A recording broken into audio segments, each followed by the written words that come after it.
Hey, there goes the music.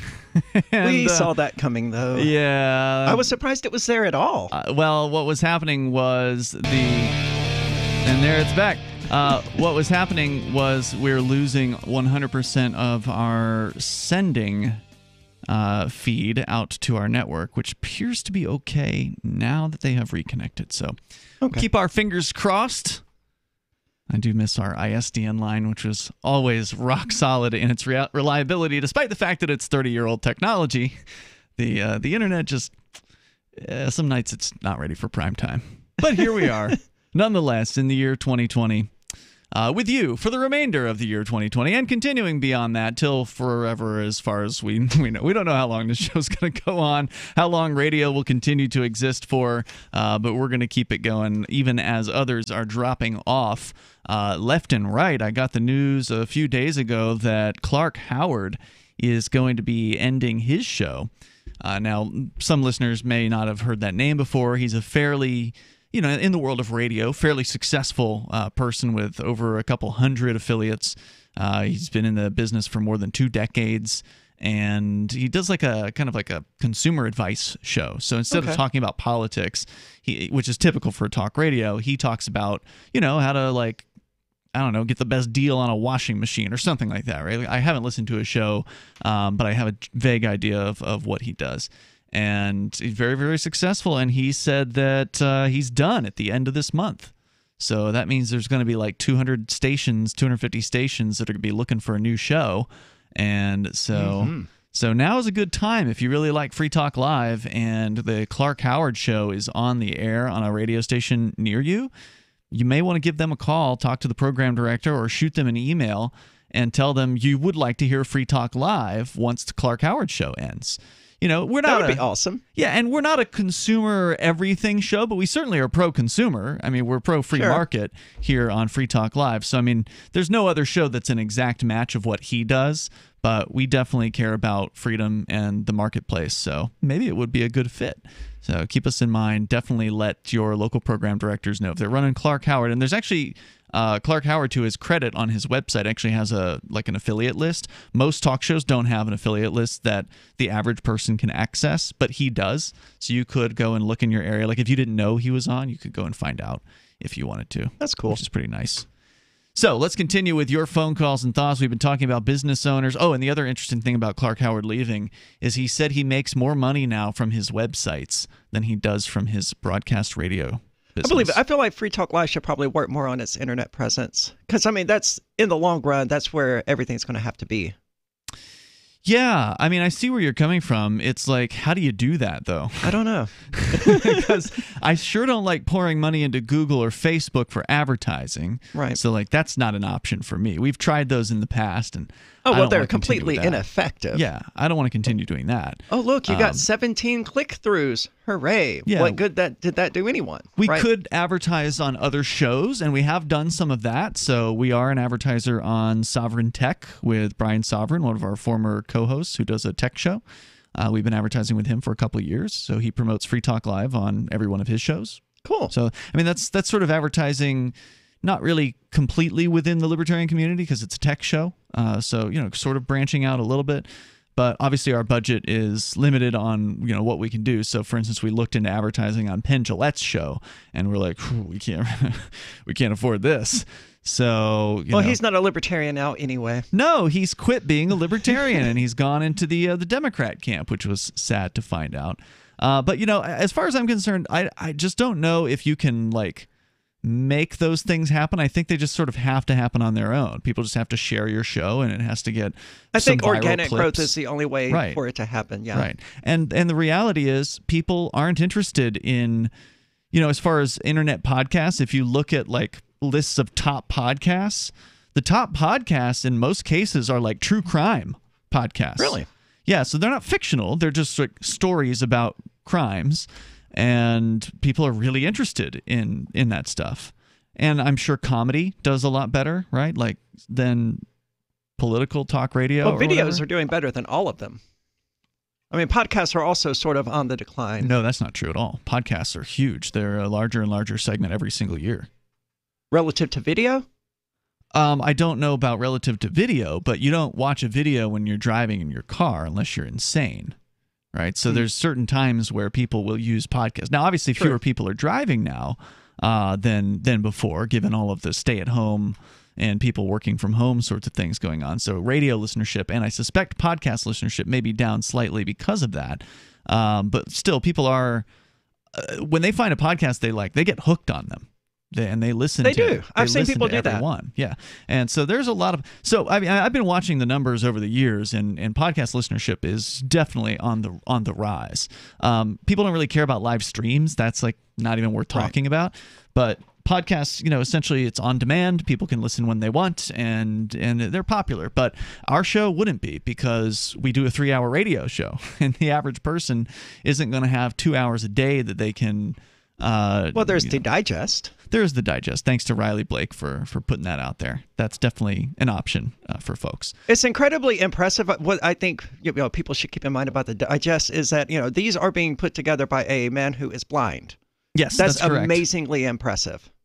To be able to clip and move audio around and stuff like that without the gift of sight, incredible.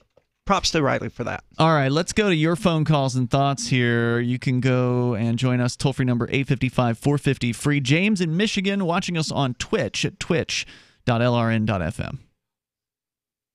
Yeah, I got a good story for you. So this morning I wasn't feeling so hot at work, and we were a little concerned it might have been a heart issue.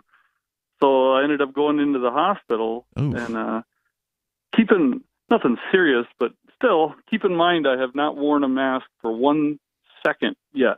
Okay. So here I am going in a hospital, and I've made it this many months. And so the lady handed it to me. I just held it in my hand, took me back in the ER. We did all the tests. The nurse were there. I never put it on. I'm like, hey, I'm getting away with this. I just kind of held it in my hand. I never. And they're going, drawing blood, get X-rays, all this. And I'm waiting for all the tests to come back, watching TV, and all of a sudden the doctor walks in with almost like a video game hazmat suit on, just full bore. Guess what? You got COVID. Why don't you put that mask on? So okay. I had to put the mask on for him to walk me out the back door of the hospital because they didn't want to bring me out the normal door. Okay, so you tested positive for COVID-19? Right. How are you feeling? Even though I wasn't sick, I had no lung issues. I got. You went in because of a now. heart condition? Well, I suspected it might have been early signs of a heart attack because I was very weak and I had little chest discomfort. I was real weak, but I didn't have any trouble breathing or anything like that. Okay. No congestion. So you don't think that that COVID had anything to do with your heart issues? Well, there were no heart issues. I'm sitting here tonight feeling pretty good, and at the end of the day, they said there really wasn't. They did the EKG, and so who knows what it was? Maybe it was COVID, but he's sitting here telling me that all these things we're told about COVID. He's like, well, everyone gets it different. What you had might be it. I'm like, they don't ever talk about weakness and all this other stuff. It's just, but I almost made it through the whole hospital visit, and I had to blow blew my streak on the mask. So you're feeling fine, though, as far as the COVID is concerned? Yeah, as of today. I mean, we'll see. I guess I'll let you know if something exciting happens. Yeah, there's a guy I know who owns a business here in town. I won't say which one, but he's come down with COVID. He only found out because one of his employees came down with COVID, and so just sort of tested just to see, and it tested positive, but he has had no symptoms whatsoever. Says he's fine. Here's another side story on that avenue is, so I tell the doctor, well, my girlfriend works in a nursing home with housekeeping. She better get tested. He's like, why? She has it. How couldn't she? So she had to get tested, being that she works in a nursing home. She was negative. Wow, interesting.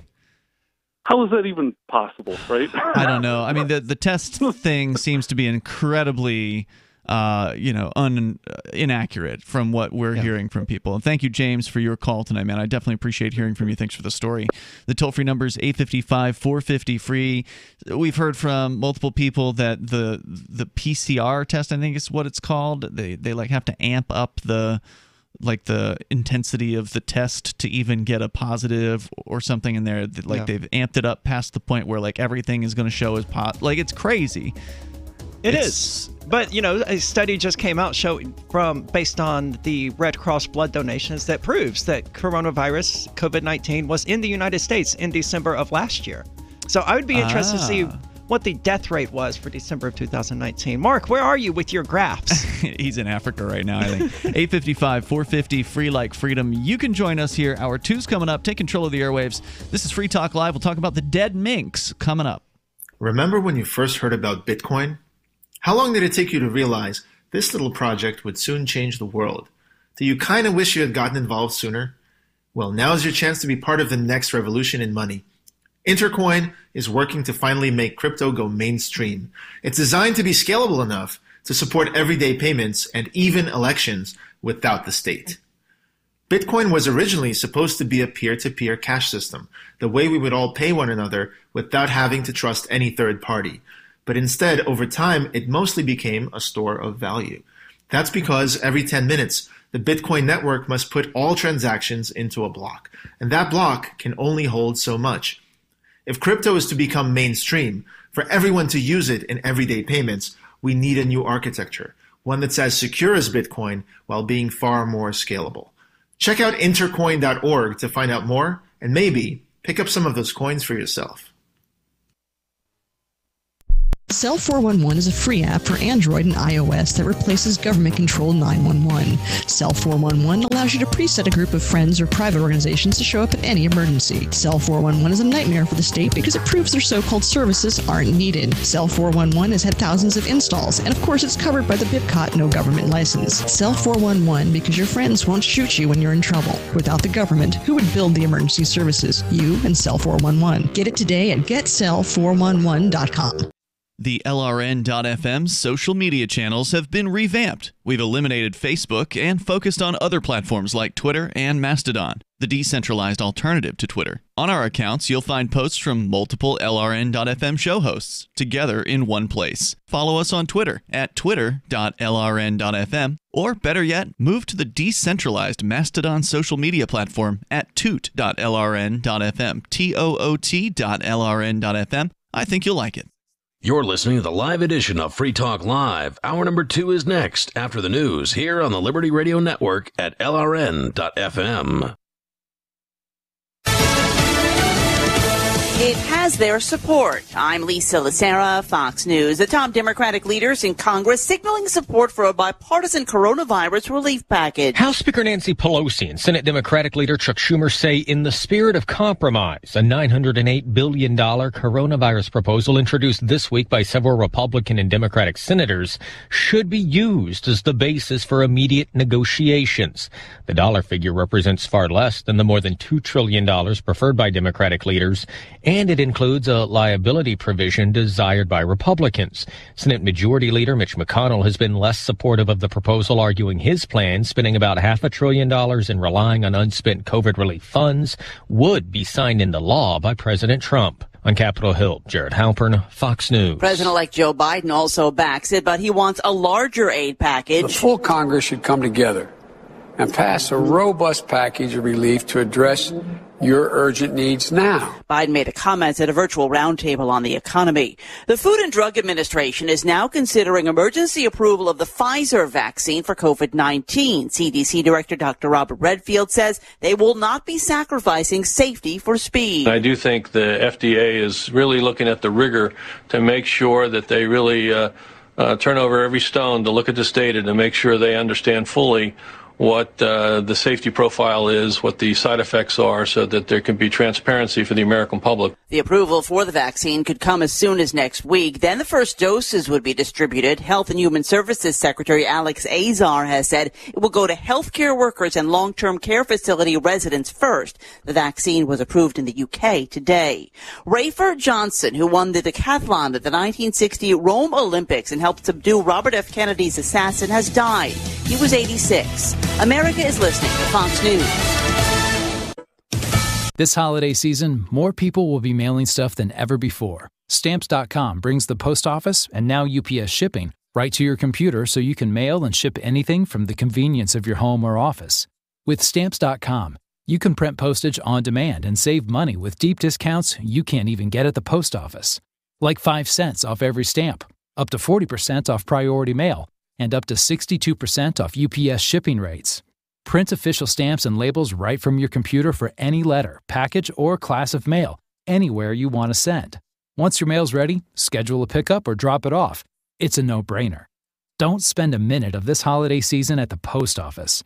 Right now, listeners get a special offer that includes a 4-week trial plus free postage and a digital scale with no long-term commitment. Just go to Stamps.com, click on the microphone at the top of the homepage, and type in Fox. Stamps.com. Enter Fox. Go right now to Stamps.com. Enter Fox. A New York City man enters a plea after he's accused of making death threats against supporters of President-elect Joe Biden. Brian Majorana's lawyer entered a not guilty plea on his behalf in a federal courtroom in Brooklyn. He was arrested on November 10th after allegedly using social media to target police, protesters, and politicians, one of which was believed to be Senate Minority Leader Chuck Schumer. He was indicted a week later. Majorana also faces weapons charges after guns were found at his Staten Island home. Prosecutors say he also wanted to blow up an FBI building. His next court appearance will be in February. Gernal Scott, Fox News. Arizona Democrat and former astronaut Mark Kelly has been sworn in as the newest member of the Senate after defeating Republican Martha McSally in last month's election, narrowing the Republican majority in the Senate to 50 to 48. Next month, both Senate seats in Georgia are up for grabs in a runoff election, which could swing control to Democrats. A new reading on I'm grateful to have heard from some of our satellite listeners recently. I appreciate knowing that people are out there who like what we do and are willing to support it financially. LRN.FM's free-to-air satellite feeds blanket most of 2 continents. It was my goal to put our channel there so people without internet could receive our programs and feed pirate radio stations. We started a fundraiser on Patreon a few years ago to back the satellite channels. I recently announced that I was considering canceling the feeds, and donations increased from 15 to 20% of our costs, which are around $1,000 per month. That's a good start, and to incentivize more contributions, the Shire Free Church will be matching every dollar. Can we reach $500 per month? With your help, we can. You can join our satellite fundraiser for just $2 a month at fund.lrn.fm. If we raise enough to keep both of the channels on the air, awesome. If we raise more, I'll add more channels. If not, we can shut them down and go internet only. It's up to you. Thank you for your support. fund.lrn.fm. It's The Onion Radio News. God loses his decision-making coin. This is Doyle Redland reporting. The Lord God has confirmed that he has misplaced his special decision-making coin. The coin, a relatively unremarkable 1972 nickel, has been used almost daily by the Supreme Being for over 4 billion years for the purpose of determining everything from the direction of the wind to the outcome of history. The visibly distraught God added, I have no idea where I put it. I remember flipping it last night for a couple in Monroe, Michigan, who were trying to conceive a child, but I haven't seen it since. God also said he hopes to locate the coin before 7:15 Thursday morning when United Flight 251 takes off from Seattle with actress Dixie Carter on board. Doyle Redland for The Onion Radio News, online at theonion.com. This is The Onion News Network.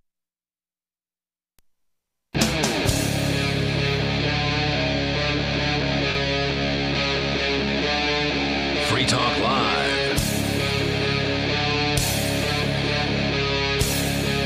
Free Talk Live. You dial in toll free if you want to join us here. Our number for you is 855-450-FREE, like freedom.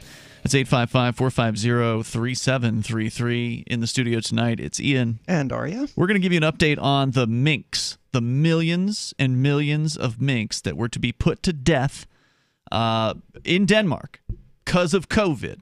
Yes, because they had some weird mutation of COVID, and they were worried that it might transfer back to humans. Right, because some human might get sick and have a 99.98% chance of, or 99.96 or whatever percent chance of beating it, because somebody might get sick from kissing a mink or whatever. I don't know how the hell they would expect the transmission, but or eating the mink. I'm not sure how you're going to get COVID from the mink. Do they eat the minks? But I don't know what they're going to do with the mink to get COVID. They're certainly from not it. petting them, because the people who work at these places They're are in already cages. they're already insane and immoral people, because they know they're going to kill these minks anyway. I mean, these minks were all 15 million were going to die eventually anyway. They were in cages, I'm sure, preparing for death. So how they were expecting to infect humans, I'm not real sure. But as a result, because some human might get sick and possibly defeat it, they had to exterminate 15 to 17 million minks. So we can tell you more about that coming up here, and what has happened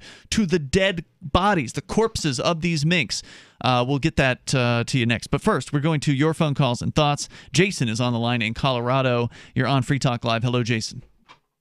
Hi, Ian. How are you? Hi. What's on your mind? I tried to read the Bitcoin white paper, and I found it very technical. So I went to YouTube to try to find somebody that did a video that took the white paper line by line and explained it in English. And I found a bunch of those sites, but eventually, after going down the YouTube rabbit hole a few times, I ended up on a video that was a gentleman, or I'm sorry, that was spoil surprise. It was called The Theory of Bitcoin, and I clicked on this long video, and I watched it. And about 7 minutes, 10 minutes into the thing, the guy that was doing the interview basically treated this guy like he was the inventor of Bitcoin. Okay. I thought that was Satoshi Nakamoto, and nobody knew who he was, but this guy's name was Craig S. Wright.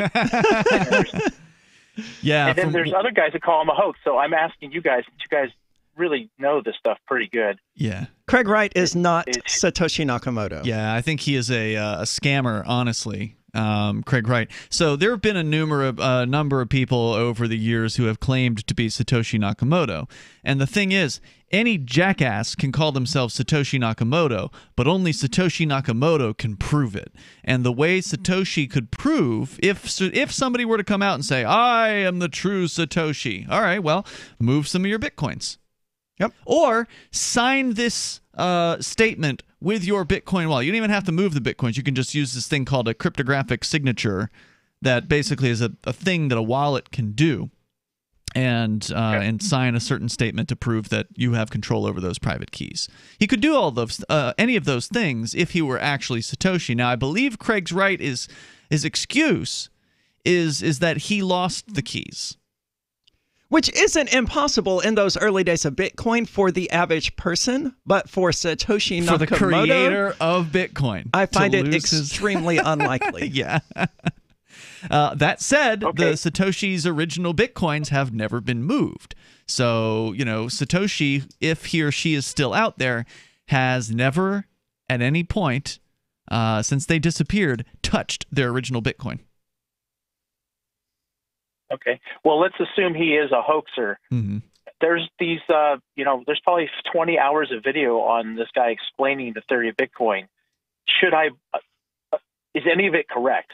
Not probably. Them, but I don't know. I mean, he was around from what I understand in the early days, and he did have relationships with some of the early, Bitcoin programmer types. So, and at what level, I don't know. I've not done a lot of research into this character. The reason why I haven't spent any time really researching this person is because he hasn't proven that he's Satoshi. So I'm not going to waste my time on, trying to figure out whether or not I think he's Satoshi, because he could just prove it, and then I don't have to waste any time trying to speculate or whatever. So I don't know what he said specifically about Bitcoin, but I do remember at one point he said that he is not anti-government, and that made me think he's definitely not Satoshi. Yeah, I did find that part, and he was also talking about how nobody that runs, well, this is one thing that he said.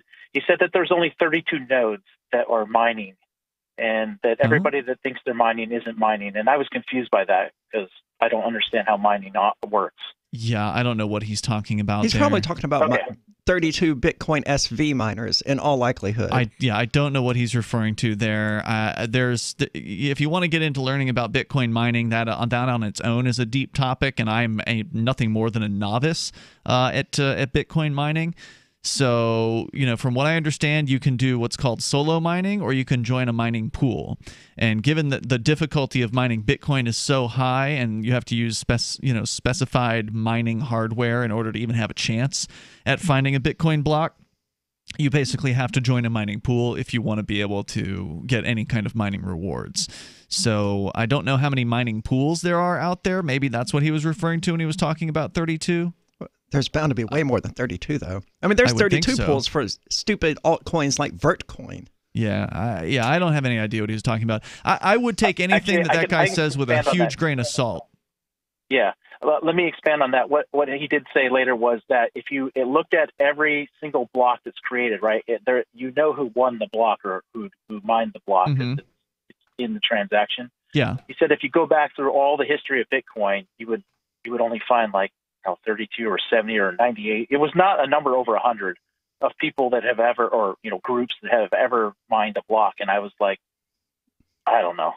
There's almost no way in the face of everything true. I thought. Yeah, I can't believe that personally, but I've never checked that claim, and I wouldn't know how to go about easily checking that particular claim. I wouldn't even want to check because to me that's just inconsequential. Yeah, I mean, Bitcoin is very secure. There's plenty of people out there mining it. There's a tremendous amount of hash power behind it. It is the most secure of all of the cryptocurrencies out there. It's also the most expensive. As far by as a long shot. As far as the actual mining, the network fees to actually send cryptocurrency, to send Bitcoin from one person to another. And Craig Wright, he's a controversial character. He's also sued a lot of people as well. So he gets his panties in a wad anytime somebody says he's not Satoshi, and he'll file a lawsuit against him because even though he may not be Satoshi, he appears to be fairly wealthy. So I imagine he did mine some Bitcoin in the early days and did very well. But again, I don't know his personal story. But he does have enough money to just slap people with lawsuits. Which the real Satoshi would probably not do. You would think not, yeah. And the real Satoshi seemed to create this system to avoid the banks and the governments, to get people's money, the power of money, out of the hands of banks and governments and put it into the hands of the people. So for Craig Wright to claim that he is, in favor of government and that Bitcoin is not an anarchist thing or is a pro-government thing is ridiculous to me. Yeah. Okay. Well, thanks. That's that helpful. Thank you, Jason. I appreciate the call tonight. Yeah. There's again, anybody who claims to be Satoshi Nakamoto, just disbelieve them until it's proven that they've actually moved the Satoshi Bitcoins. Yeah, and I don't think it'll ever happen. I don't think we'll ever know who Satoshi Nakamoto was. Because Satoshi Nakamoto is probably smart enough to stay quiet, or he or she's dead. One or the other is likely to be the case. Yeah, it would destroy Bitcoin, I think, at this point. It would not do it any favors for Satoshi to come forward and prove their identity. Exactly. It would just mean that person or persons would be targeted by governments for all manner of tax liabilities and who knows what other kind of charges they would trump Sedition, up. probably. Yeah, trying to undermine their currency or whatever, conspiracy to destroy the Federal Reserve, whatever they would cook up. Let's go to our chat room, actually. We've got the Matrix server where a gentleman is on the line. Sachs Manager is with us here. You're on Free Talk Live. Hey, how's it going, guys? Hey, what's on your mind tonight? I wanted to ask if you knew about this book that I heard about recently. It's called, and it just came out in September. It's called A Libertarian Walks into a Bear. A Libertarian Walks into a Bear. Stand by. We'll find out if anybody has heard about that. The toll-free number, if you want to join us, 855-450-FREE. That's 855-450-3733. You can join us on the radio. This is Free Talk Live.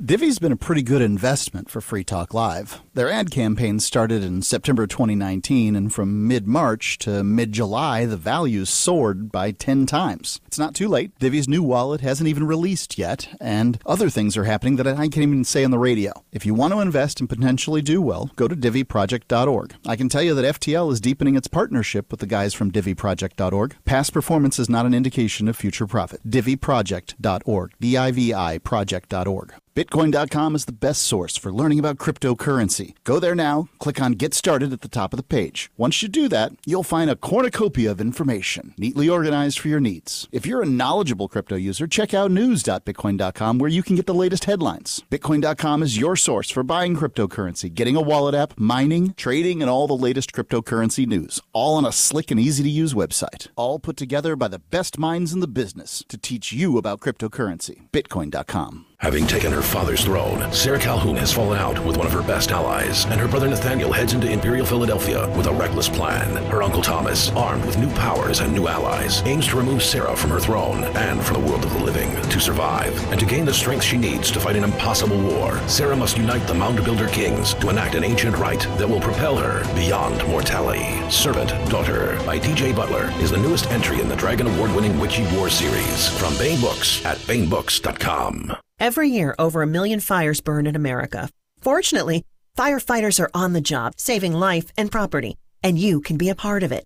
7 out of 10 firefighters and emergency responders are volunteers. There's no typical firefighter. Anyone can volunteer to serve their community. Volunteering as a first responder is really about having the heart and drive to make a difference where it's needed most. Your community needs you. Are you ready to answer the call? Learn more and find local volunteer opportunities at makemeafirefighter.org. The Free State Project has reached its goal of 20,000 liberty lovers who've pledged to move to New Hampshire and get active to achieve liberty in our lifetime. Perhaps you're trying to figure out what part of New Hampshire should be your destination. If so, consider Keene. You'll find more than 150 reasons to move to Keene at move.freekeene.com. Keene is famous for its historic, publicity-generating activism, as well as being the liberty media capital of the world. It's home to freekeene.com, New Hampshire's destination for liberty activism, news, and opinion. For years, we've been compiling over 150 reasons to move to Keene at move.freekeene.com, where you'll learn about some of what's happening here and what makes Keene a great place to live. If you love liberty, you'll probably enjoy anywhere you end up in the Shire. But do your due diligence first. Please visit move.freekeene.com for the full list of over 150 reasons to move to Keene. That's move.freekeene.com. There are lots of ways to listen to Free Talk Live. Our podcast has been around since podcasts began, and now the FTL feed is loaded with content besides our full show archives. Did you know that we make it easy for you to customize your podcast subscriptions? We have different feeds, one that includes only our full shows, one with just the Daily Digest, and our main feed that includes everything. You decide what you listen to. It's quick and easy to customize your feeds at feeds.freetalklive.com. That's feeds.freetalklive.com. Are you a cryptocurrency advocate? The Crypto Tip is the ideal outreach tool to help new people discover cryptocurrency. It's a printable business card-sized tip that you can give to service providers, preferably in addition to a good cash tip. When the server scans the QR code, it'll bring up an explanation of cryptocurrency, how to install a wallet, and allow them to claim the tip. If they don't claim the crypto, you get your tip refunded to you after a time period you specify. Plus, if they do claim the tip, you get an email alert. Create as many tips as you want at cryptotip.org. That's cryptotip.org.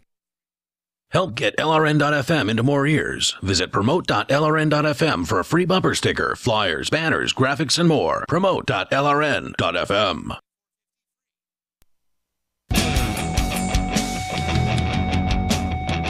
It's Free Talk Live. You bring up what you want, toll free. The number 855-450-FREE. That's 855-450-3733. Ian and Aria in the studio tonight. And you've certainly heard us talking about cryptocurrencies, and we will be covering Bitcoin. And is it a fad? According to CNBC, they're saying it is. It's a persistent one. Yeah, we'll get back into, or we'll get into that story. But I do want to tell you about Divvy, which CNBC has probably never even heard of. There's thousands of cryptos out there. You ought to take a look at Divvy, though, because, well, it's made by some liberty-minded folks. We met them over at Anarchapulco, and they've made it really easy to get into being a masternode. A masternode is a special node in the Divvy network that performs certain services for the network and gets a reward for doing that. Now, you can become a masternode easily by just downloading the Divvy full node software, and you can set up the masternode directly from inside the software. And it's super easy, just a few clicks, and you are done. but you do need to acquire Divi first in order to become a masternode. In order to do that, you can buy it on several exchanges or just get it directly from the Divi team, which you can do by going to diviproject.org, diviproject.org, and you can connect into their Telegram channel and talk to the Divi crew directly there. That's diviproject.org, diviproject.org. We're going to continue with Sachs Manager. He's on the line on our Matrix server, and sounding great, by the way. Thanks for taking the time to call in over Matrix. I know it takes a few steps to get it set up and operational, but you sound good. You had called in about a book, and you said it's called A Libertarian Walks into a Bear. Now, have you read this book? No, I haven't actually read the book. I've read a few excerpts from the book, and I've read about probably a dozen reviews of the book. Mm-hmm. And it came out in September. It's written by some guy by the name of Matthew Holmglotz Hetling. It's a hyphenated name. And apparently he's written, he's a pretty popular author. And the book, it's well, let me read the promo here. It says, "Libertarian Walks into a Bear is the sometimes funny, sometimes terrifying tale of what happens when a government disappears into the woods. Complete with gunplay, adventure, and backstabbing politicians, this is the ultimate story of a quintessential American experiment, to live free or die, perhaps from a bear." I get the town that they supposedly was taken over is Grafton, New Hampshire. Yeah, so I think I've heard of this book in recent days. I didn't recall the name of it when you said it, but I did go and look it up, and yeah, it is supposedly about Grafton. Now, is this supposed to be fiction?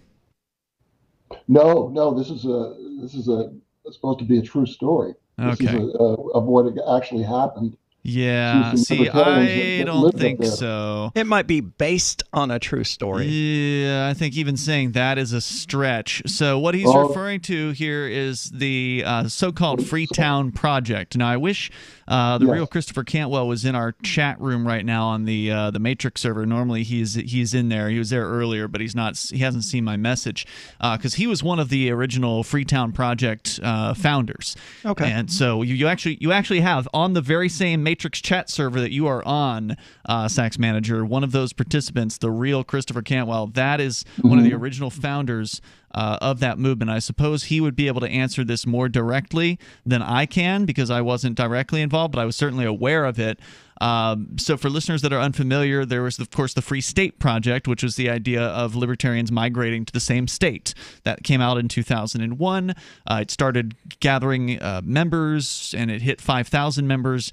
And then those first 5,000 members were able to vote on the state to which they wanted to move. New Hampshire won overwhelmingly. And then they went to 20,000 members who would pledge to move to New Hampshire as part of the Free State Project. Well, some of those earliest signers from back in like 2002 or 2003, somewhere in that range, they cooked up this Freetown Project idea of, all right, let's go to one little town out in the middle of nowhere.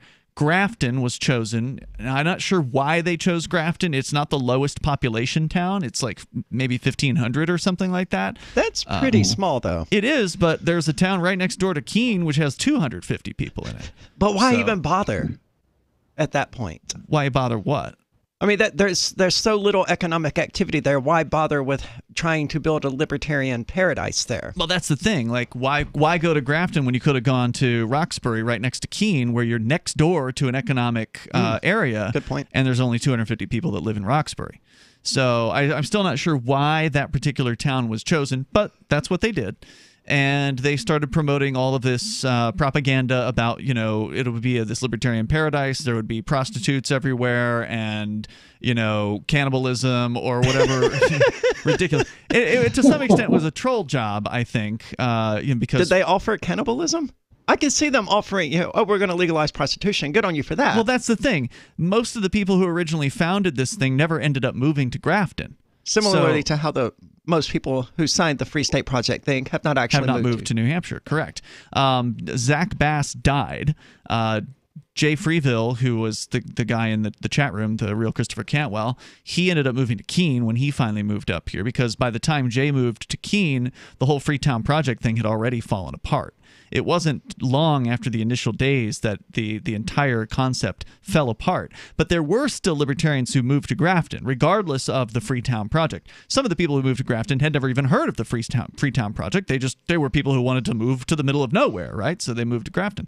And from my understanding of the story, what is the real story is the libertarians and free staters have yet to do anything successfully in Grafton. So like they have targeted the Grafton town meetings, because in New Hampshire they have these things called town meetings. There's cities and towns, and the towns have town meetings. The cities don't. The cities have city councils. But the town meetings, the people of the town get to go in there and they get to vote on the various different proposals of what the town ought to fund and what it shouldn't fund, etc.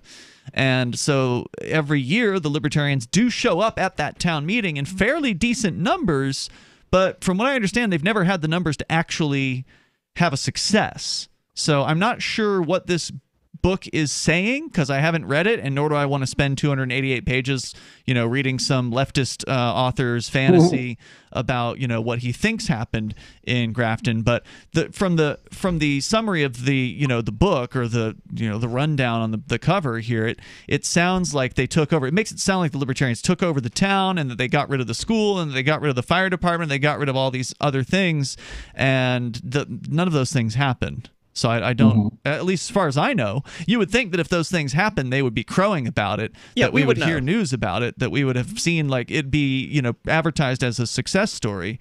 But Grafton's always been joked as the place where libertarians go to disappear, because once they move to Grafton, you never hear from them again. Yeah, well, the book is being touted as a true story that is, and also it's being used, and if you read all the reviews, everyone believes that this is exactly what happened.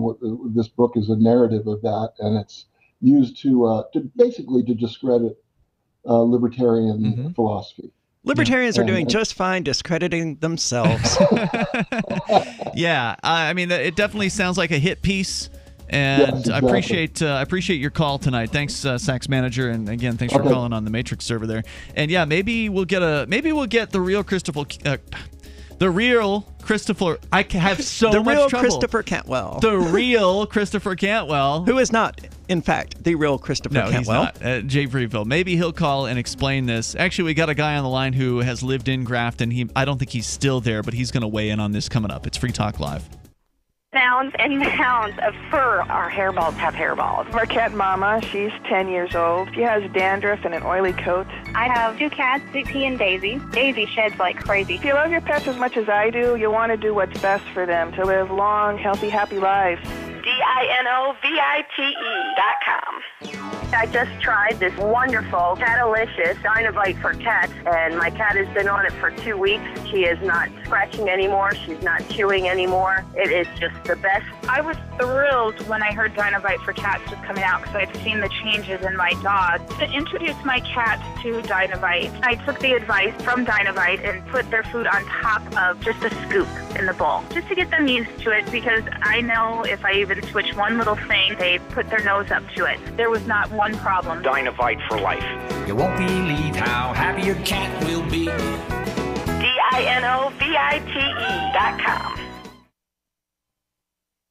This is Michael Dean from the Freedom Fiends. I've run websites since 1996 and have used over a dozen web hosts in that time. AgristHosting.com is the only one that hasn't broken my heart. Agrist Hosting's uptime and service is stellar, and their DDoS mitigation is the best I've seen. That's important because if you tell the truth in this world, you'll ruffle feathers. And some people will try dirty tricks to silence your voice. No matter what the haters hit us with, Agrist Hosting keeps our websites online. If you have a mission-critical commercial presence or a world-changing activism site, you cannot tolerate any skullduggery. So go with agristhosting.com. Have a WordPress or blog site, but you're not satisfied with performance or uptime? Or just want raw hosting? Want to pay with Bitcoin? Agrist Hosting specializes in high-performance hosting with personalized service. Go to agristhosting.com and click on the button that says Get Hosted. That's agristhosting.com. Want to accept Bitcoin at your online store? There's a good chance you already have what you need: a WordPress using WooCommerce and a Bitcoin address. Now all you need to start taking Bitcoin payments on your website is the AnyPay app on your Android or iPhone. Just paste your Bitcoin address into AnyPay, then connect it to your website with our one-click plugin for WordPress. Now your website takes Bitcoin, start to finish in 15 minutes or less with no complicated steps. Download AnyPay from the App Store today. What if you want to hear the latest episode of Free Talk Live, but all you have is your phone, you forgot to download our archive, and you have no data connection? You can call our Listen line at 641-793-0191. That's a long-distance number, so you may incur charges. If not, listen as long as you want. 641-793-0191. The Free Talk Live Listen line, 641-793-0191. We have some good news. The indictments against Ross Ulbricht in the District of Maryland were dismissed with prejudice, meaning they can never be refiled. This is especially good because those indictments contain the only charge ever made that Ross engaged in murder for hire. This was a serious allegation that Ross Ulbricht denies. It was never prosecuted or ruled on by a jury, but was trumpeted by the federal government and the media as if it were proven fact. The Maryland court held these indictments for almost 5 years, poisoning Ross's case and leaving him under a cloud of unproven allegations. As explained in Ross's appeal to the Supreme Court, the fact that the judge used these allegations to give Ross a draconian sentence of double life without parole violated his Sixth Amendment right to a jury trial. Judges are required to issue sentences based on convictions decided by a jury, not unproven allegations never even charged at trial. Although this is a positive development, the dropped indictment will not set Ross free. Now, a presidential pardon is Ross's only hope of freedom. Sign the petition at freeross.org. freeross.org. Some of our live shows are streamed in HD on Twitch. Please follow and share at twitch.lrn.fm. That's twitch.lrn.fm.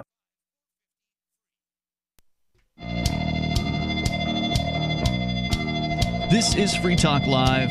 Coming up, we got breaking news coming out of Staten Island, New York. Apparently the owner of Max Public House, the bar that we talked about, was it Monday? Did we talk about it last night, or was it? It wasn't last night. Must have been Monday. We talked about it Monday. They had the so-called liquor permit, health permit things pulled on Friday. The guy was still letting people in, but not letting government bureaucrats in over the weekend, and serving people, but not charging them. Okay. So therefore, it's free food, free drinks, and then he was taking tips. Right? But Smart. if a bureaucrat would try to come in, he'd lock the door on them and claim to be closed. I like this guy. Yeah. And, well, they apparently arrested him yesterday. And as we speak, there are hundreds of people outside of the bar protesting. Protesting his arrest? In his favor. Yeah. Awesome. So we'll tell you more about that coming up here in moments. Your calls and thoughts are welcome. Our toll-free number is 855-450-FREE, like freedom. Want to say thanks to Dirk Strawn, who is a Free Talk Live Platinum Amplifier. Dirk is sending at least $25 a month into the show to help us advertise, market, and promote Free Talk Live, to help us get on more radio stations, to bring new internet listeners on board, expose new people to the ideas of freedom. We really appreciate it. We only ask for $5 a month. Dirk's doing at least 5 times that amount. So if you want to help us out, it's only $5 a month. You can go to amp.freetalklive.com, amp.freetalklive.com. You can get signed up there with credit card. You can use debit card, PayPal, or Bitcoin BTC. And you get some cool perks and some benefits, and you help us out a lot at amp.freetalklive.com. Now, we're going to Bad Slave. He's calling us from New Hampshire. Now, I know, Bad Slave, you used to live in Grafton for some number of years. So you've got a lot of experience being on the ground in this place where now apparently there's an entire book that has been written, and it sounds to me, just based on what they're saying here on the description on Amazon, that is just false, because it's claiming that the libertarians actually won in Grafton and managed to actually reduce the government there. I've never heard anything about libertarians winning in Grafton. I always heard that the townspeople who hate freedom managed to come together to put a stop to any libertarian advances. What's your experience having actually lived there? Well, there's been actually some benefit. I think they did reduce the budget one year back when. Because they hadn't really woken up, and sometimes you don't need very many people there to change the vote on these budget items sometimes. And also, the planning board has been often, had a majority of Liberty people in there. So some positive things have occurred. Not nearly. Okay, but what it sounds like you're saying is not that libertarians have actually won any political seats and reduced these things. You're just saying that maybe the town on its own, for whatever reason, reduced budgets on certain things? No, it was Liberty people that actually got in and voted in the the town hall meetings. And hold on, when you say they got in, you mean they were just attending the town hall meetings? They weren't actually elected to the town council? Well, there weren't any selectmen or anything elected yet. But like I say, there were people on the planning board, and I think we had the guy that's presently in jail was a trustee of the. Who's in jail? Joe Brown up in. Oh, yeah. Okay, one of the natives who's supposedly freedom friendly ended up getting arrested for threats or something like that, if I recall correctly. But he's actually a mover. Oh, was he? Okay, I thought he was a native. No, and Chris Cantwell had little or nothing to. I invited him up to my property, and we had a lunch up there and did some shooting and some other stuff. Chris and I with his girlfriend, and there were some other people up there. No, Chris was not part of the founding of the Free Grafton Project. No. That was, we lost Bob Hull. Right. So I just want to clarify something. So what you're saying is that Free Staters or liberty activists went to town meetings in Grafton and successfully put forth measures to actually reduce funding on certain things? Because I never heard a peep about that. All I ever heard was that the Free Staters showed up at town meetings and got outvoted every single time by the statists in town. I think it only occurred once. Okay. So it sounds to me like this book is way blown out of proportion. Well, yeah. I read a story. I thought it was just a short story, not a book. This is a 288-page book written by Matthew Hungoltz Hetling. It wouldn't surprise me if he did an article promoting his book that might be a short story or something. Well, it was, it involved bears, and I know of one bear attack. Yeah, I'm not sure what that would have anything to do with the government and people taking over the government. Well, no, of course not. So he's making it sound like the libertarians took over and cut funding for, quote, pretty much everything, unquote, here. The fire department, the library, the schoolhouse, state and federal laws became meek suggestions. Pure fantasy. Yeah, I mean, this just sounds like total falsehood to me. John Babiar's was one of the original residents or earlier residents of Grafton, and he I think he's still the fire chief. Okay, but that's not actually reducing the size of government. That's just putting a libertarian in a government position. Right. And John Babiar's actually made headlines within the Liberty movement when he showed up at Russell Canning's fire and threatened to put out the fire because it was illegal. So not only was he the fire chief, he was also behaving like a bureaucrat. Yeah, he did. Yeah, so that's not a win. You don't get to say, you don't get to say, oh, a libertarian got elected to a position or appointed to a position and then acted like like it was his fiefdom. I mean, that's not like something that you can claim, oh, we just won something. No, you've actually turned into a bureaucrat. Well, I'm not going to argue that point. Yeah, and I'm not saying that because I dislike John Babiar's. He's a nice gentleman and everything. It's just that power is a corrupting influence. And he did run for governor three or four times. He didn't do well, but he did run for governor. In fact, no Libertarian candidate has ever done particularly well here for governor in New Hampshire. Not really for any race. I think there was a girl who got like 2 digits in one race at one point. She got like 11% or 12% in a state rep race somewhere in New Hampshire. I forget who or where that was. It was out by Manchester somewhere. But so John, he was the fire chief, but he obviously let the power go to his head and rolled up with the fire truck at a fire, an unpermitted fire on somebody's property, and there's video of this happening where he comes up and makes a fool out of himself, talking about how he had to put the fire out. He was actually taking advantage to practice with some equipment that he hadn't used yet. Some kind of big foam generating. Yeah, it was a foam thing. Well, if he wanted to practice, he could have made his own fire and practiced instead of coming and threatening another person.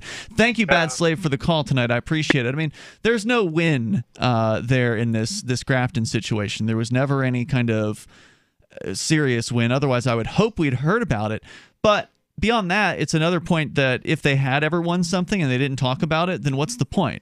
Like, if you actually win... If you're a libertarian and you get elected to a thing and everybody knows in the town that you're a libertarian, you're not like hiding it or something, then why not put it out there? Why not put the news out that, hey, libertarians just won a electoral seat in Grafton, New Hampshire, and now they're going to start rolling back the government. Let's pay attention to what's going on. No, the thing is, people elsewhere outside of Keene very rarely promote the activism that they do. So even if there were a win in Grafton, maybe we never would have heard about it. But I think something would have come through the grapevine, and nothing ever has.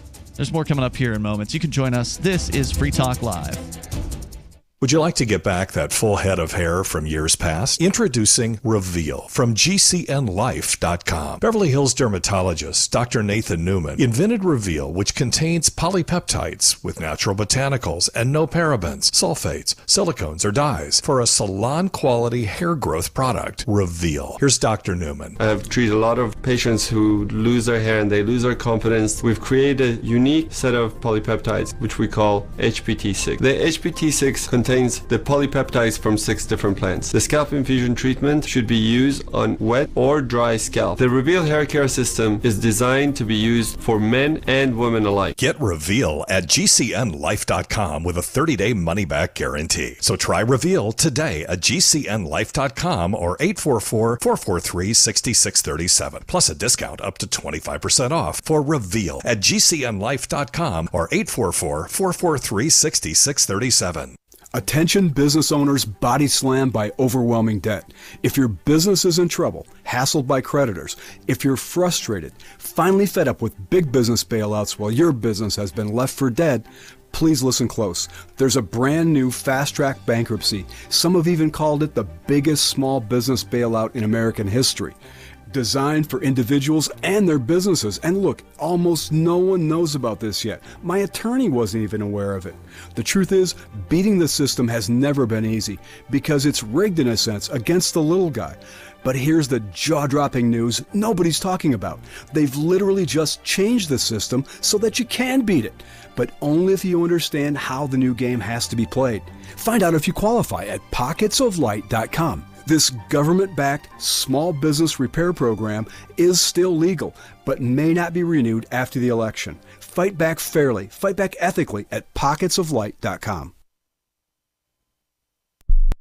Join liberty-minded voluntarists, anarchists, and libertarians from June 28th through July 4th for ForkFest 2021 at Rogers Campground in the beautiful White Mountains of New Hampshire. ForkFest happens the week after the Porcupine Freedom Festival, and ForkFest is decentralized, which means no one is in charge. That also means there's no ticket cost.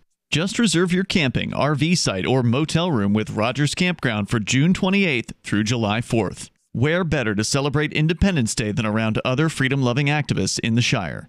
You can relax and enjoy the camaraderie of like-minded people, or you can create whatever experience or event you'd like others to have. If you're planning an event for ForkFest, be sure to let others know in advance. You can connect with fellow ForkFesters via the unofficial Telegram chat or the ForkFest forum. Links to those are on the unofficial website, forkfest.party. Mark your calendar for June 28th through July 4th, 2021. We'll see you at forkfest.party. Tired of cancel culture? Sick of mega tech corporations holding an axe over your head? Join the LRN.FM Matrix chat server. It's self-hosted, so no one else can tell us what to do or say. Don't like the existing channels? You can make your own. You can even connect into some of our channels from other Matrix servers. It's federated. For the full LRN.FM Matrix experience, though, you should join our server via the step-by-step instructions at chat.lrn.fm. chat.lrn.fm. How many lawyers does it take to change a light bulb? None. They'd rather keep their clients in the dark. There are too many lawyer jokes to count. However, there are some lawyers with more noble intentions. At the Institute for Justice, we bring the light to our clients. We are a non-profit public interest law firm with clear values and principles. At IJ, we fight for those whose most basic rights are denied by the government. Visit our website today at ij.org. Love what we do? Please help support our international satellite channels at patreon.lrn.fm. That's patreon.lrn.fm.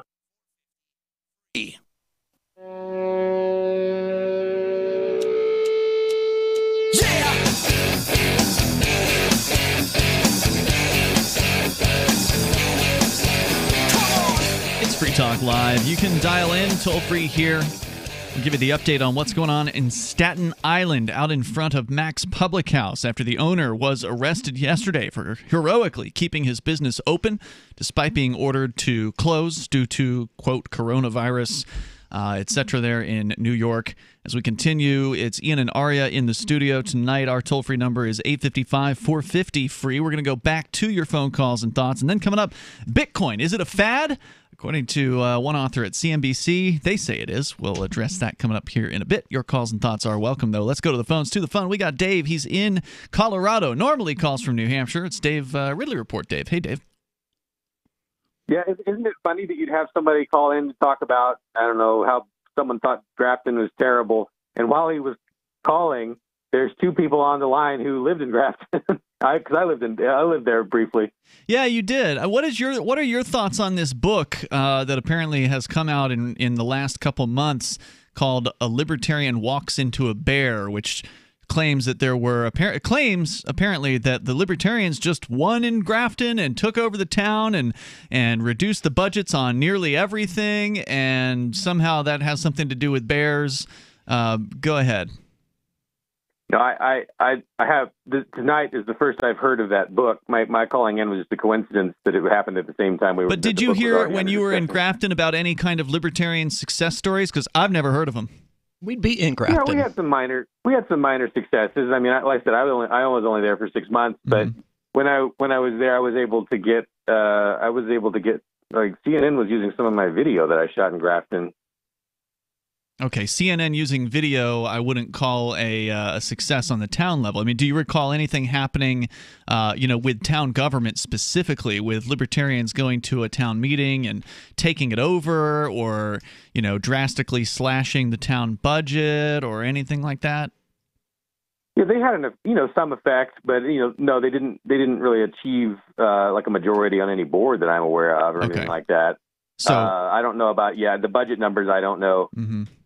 So you never really heard anything that was significant at all? Nothing worth remembering? Well, like I said, it was a nice place to live. That's the main thing I enjoyed, living there. Gotcha. I'm just looking for something here. I mean, this book seems to be complete fiction, but they claim that it's true, and so far people have not really been able to identify any of the claims as having any real validity.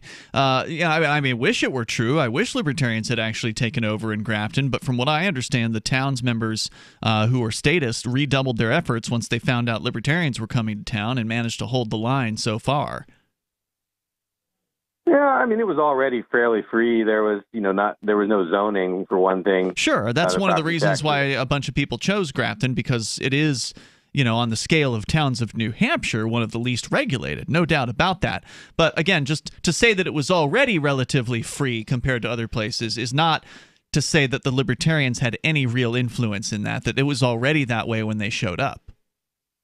Yeah. I mean, look, I'm the first person to want to award the libertarians a success story for doing something, but so far when I've asked for evidence of this, I've just been given a ho-hum, oh, well, something happened there. Anyway, go ahead. That wasn't the reason you were calling tonight, so what was the reason? The successes have tend to be at the state level and some, there are a few things in Grafton, but it's just too small to have much impact on the overall Free State effort. True. All right. What else? So I was calling about something unrelated, and that is some guerrilla liberty activity in New Hampshire. Someone, I guess, walked up to a bridge on the overpass in Bedford and dropped this massive banner that reads as follows, quote, "COVID vaccine makers are exempt from liability," unquote. Yes, this wasn't just in New Hampshire. This apparently was in multiple cities across the United States. Good. I hadn't heard about the other cities, so I'm glad it's going on in other places. Yeah, it was some sort of a large coordinated effort. I'm not sure who was behind it, though. Kudos to them. Yeah, it was a big deal. I mean, we're talking about a big sign. We're talking about the entire overpass was essentially one long sign, because that's a lot of words, right? Yeah. And, I'm suspicious. I don't know, I'm suspicious of anything that was rushed through. No doubt about it. Yeah, I'm not interested in having any government shove anything in my veins. Not interested in that at all. Well, I guess one of the institutions that has completed their first so-called vaccine, supposedly completed, is Pfizer. And Pfizer has a history with the Free State Project, and that they tried to expand. They're the ones that tried to take over that neighborhood in that infamous incident in New London, Connecticut. Yeah. Mm-hmm. And one of the people who resisted that was Lauren Canario, who now lives in New Hampshire. But at the time, they arrested her for sitting on the porch of one of the properties they were trying to seize so they could build more drugs. Yeah, that's right. This was a story back in, I don't know, was it 2005 or 2000? I think it was 2005. Because she had just moved. She was on her way actually moving to New Hampshire, and I believe she stopped in Connecticut for some number of weeks while she sort of rallied on the side of these property owners that were having their property stolen through eminent domain. The court case, Kelo versus New London, ended up in the Supreme Court, where the Supreme Court ruled that it was totally fine for local governments to take people's property from them via eminent domain if it was for a, quote, public good. So not just, it used to be that you could only take, if you were the government people, you could only steal through eminent domain if it were for like some sort of road or some kind of a construction project that was, open to the public, right? Like that it was like a park or a road or something like that. But this Supreme Court case changed eminent domain to where anything for the, quote, public good would be acceptable. And so the argument from New London in this particular case was, well, right, okay, government, court, right now, this particular plot of land with all these houses on it is only generating X in tax dollars. Now, if we destroy all these houses and build a mega corporate complex instead, where Pfizer is one of the tenants and other people purportedly would be the tenants, right, of this mega corporate complex, this industrial park, essentially, then we're going to get X times 10. As far as tax, I don't know what it was, X times 4, whatever. It would be more tax dollars would be coming into the city. And so that was the pitch, was that we should be able to steal these homes from people who've been in their hands, their families' hands, for literally, in some cases, for generations. We should be able to steal these homes from people, give them whatever arbitrary market value we say, because that's what they have to do with eminent domain, is they have to pay you whatever amount they think it's worth. Right. And then send these people packing, destroy their properties, and build this new mega corporate park. And the Supreme Court said, "Yep, that's totally fine." One of the important thing here is, though, last I checked, they didn't even build the park. It was a ghost town, and it actually resulted in a reduction in tax revenue. I thought they did build the park, but then it didn't get occupied the way they wanted it to, or Pfizer bailed on the deal. There was some sort of thing that fell through. I think they actually did build it, but that is a good question, Dave. It's been a while since we looked at that. But yeah, effectively, the whole government building project thing fell through, and it failed. Of course. And so, yeah, it was a complete failure, and all these people lost their homes, and that's why that's where our friend Lauren Canario went to actually stand on the front porch, basically blocking the bulldozer from coming in. They arrested her on that front porch, and then subsequently she stood in the hallway at the city council meeting and was arrested in the hallway for standing there. And it was one of the things that really encouraged me to move to Keene was Lauren Canario's activism. She would get arrested and she would go limp. So she wouldn't actually help the cops arrest her.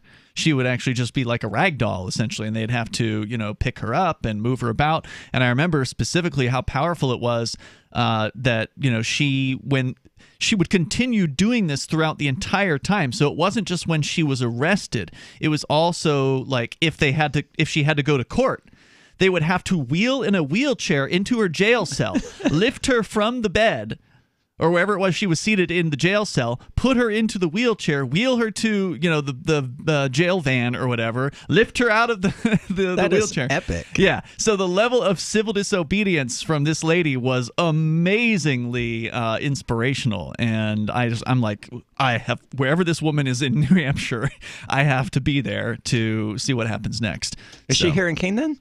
She lives just outside of Keene in Winchester. You probably know Lauren. She's been around your house. Jim Johnson's her husband. Okay. Yeah, so super activist and super inspirational. Dave, thanks for calling in tonight. Definitely appreciate hearing from you. The toll-free number here is 855-450-FREE. But that whole story with New London is such a tragedy. I mean, the government got the extra power to steal property through eminent domain and steal anyone's property they want so long as they think they can get more tax dollars from the thing they want to put there. So that's a huge change to eminent domain. And then to have all that go through and ultimately their little plans completely failed. So that's the best part. Yeah, but it's still sad because all those folks lost their homes. More coming up. It's Free Talk Live. Maxwell, he was a runaway to rescue, great disposition. About 9 years ago, he was scratching a lot, and he started losing some hair. My vet, she says, he must be allergic to the chicken. Another vet said, it's the grain. Third vet, she says it's the weather, something in the air. And then somebody said, DINOVITE.com. I have been listening to these Dynavite ads, hearing about different stories of different people, and it just clicked. I got my first 90-day supply, and it took a grand total of 2 weeks. And the dog stopped itching, the hair stopped falling out. Dynavite is nutrition. And Maxwell loves it. Now he's close to 10. And the Dynavite is a big part of Maxwell's diet. Dynavite for life. You won't believe how happy your dog will be. And he's a spectacular dog. DINOVITE.com. Bitcoin.com has launched a trading platform at local.bitcoin.com, allowing you to buy or sell Bitcoin Cash via dozens of payment methods like PayPal, Venmo, bank deposit, remittances, or meeting in person with cash. There are no ID requirements to sign up for and use the site, and all communications between buyers and sellers are encrypted. Finally, a global trading platform that respects your privacy. Visit local.bitcoin.com to get started trading Bitcoin Cash. local.bitcoin.com. Some of you asked, and now we've delivered. LRN.FM's live Keene, New Hampshire studio shows are now streamed in HD on Twitch. Visit our channel at twitch.lrn.fm and give it a follow. If you have Amazon Prime, you get one free subscription on Twitch. If you use it on our channel, Twitch will give LRN.FM a monthly piece of your Prime subscription cost. So please watch, follow, share, and subscribe to twitch.lrn.fm. That's twitch.lrn.fm. You're listening to the live edition of Free Talk Live. Hour number 3 is next after the news here on the Liberty Radio Network at LRN.FM.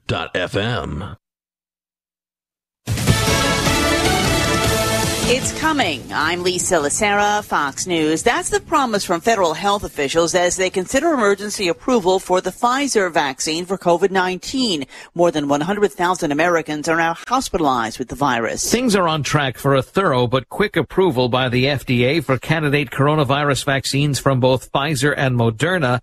And a third formula, this one from Johnson & Johnson, is getting ready for phase 3 clinical trials. Now, the breakthrough that we hope with this vaccine is that it's a one-shot vaccine with very fast efficacy achieved. Unlike the others, which require 2 rounds to work, says Dr. Monsif Slaoui, the Operation Warp Speed chief medical advisor.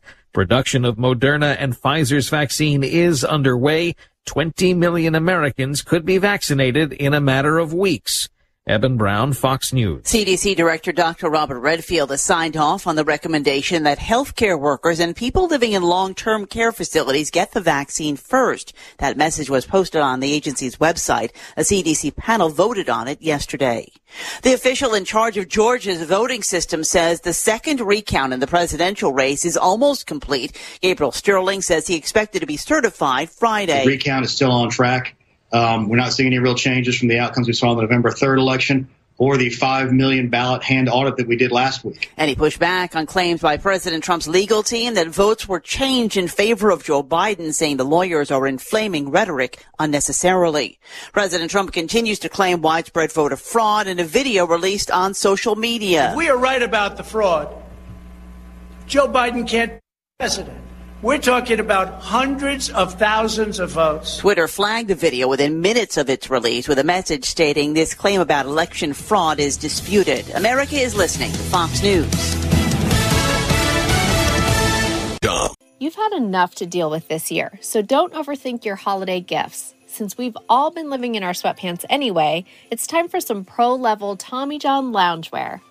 I'm Erin Fujimoto, co-founder of Tommy John, and this year, we're making sure you can give the gift of comfort to everyone on your list and yourself with Tommy John men's and women's loungewear. Say goodbye to old stained sweatpants. Tommy John loungewear is luxuriously soft and guaranteed to fit perfectly, with the same level of comfort and innovation that goes into everything we make. Plus, our loungewear, pajamas, and underwear come in limited edition prints, perfect for gifting, but they sell out quick, so order soon.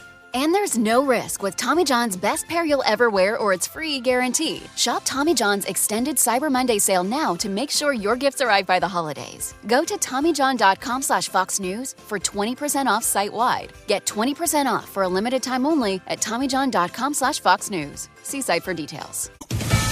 No big changes planned for the top of the FBI in the new administration. Fox News has confirmed President-elect Biden intends to keep FBI Director Christopher Wray on the job. Wray has about 7 years left on his 10-year term. President Trump could still fire Wray before the January 20th inauguration. Wray took office in 2017, confirmed by the Senate on a bipartisan 92-5 vote, replacing former Director James Comey, who was fired by the president earlier that year. Wray served as an assistant attorney general in the George W. Bush administration. On Capitol Hill, Jared Halpern, Fox News. Soon you won't be able to take your emotional support iguana on a flight. The Department of Transportation is tightening the rules on what's considered a service animal, limiting it to dogs. Under the new rule, which takes effect in 30 days, a service animal is a dog trained to help a person with a physical or psychiatric disability, and airlines will be able to require owners to vouch for the dog's health and training, and they could have to turn over paperwork.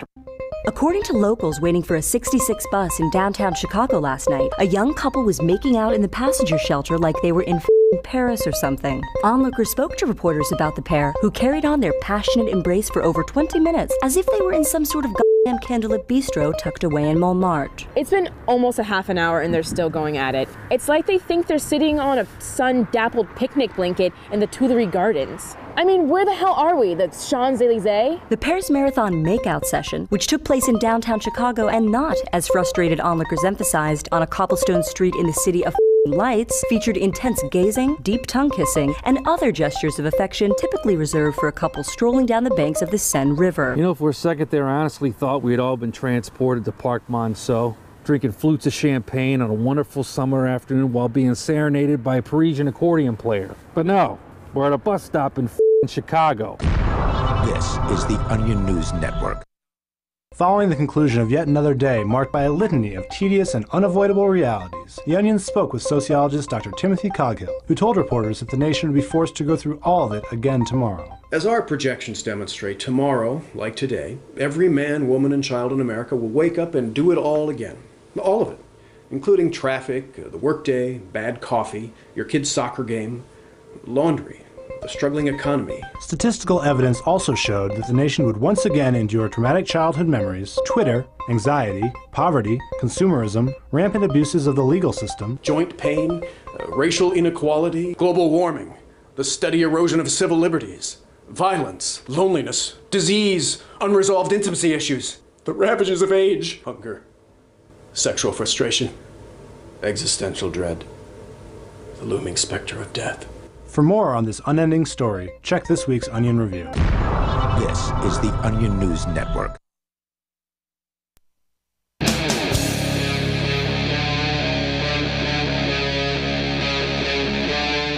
Free Talk Live. Take control of the airwaves. Dial in toll free if you want to join us. Our number is 855-450-FREE. That's 855-450-3733.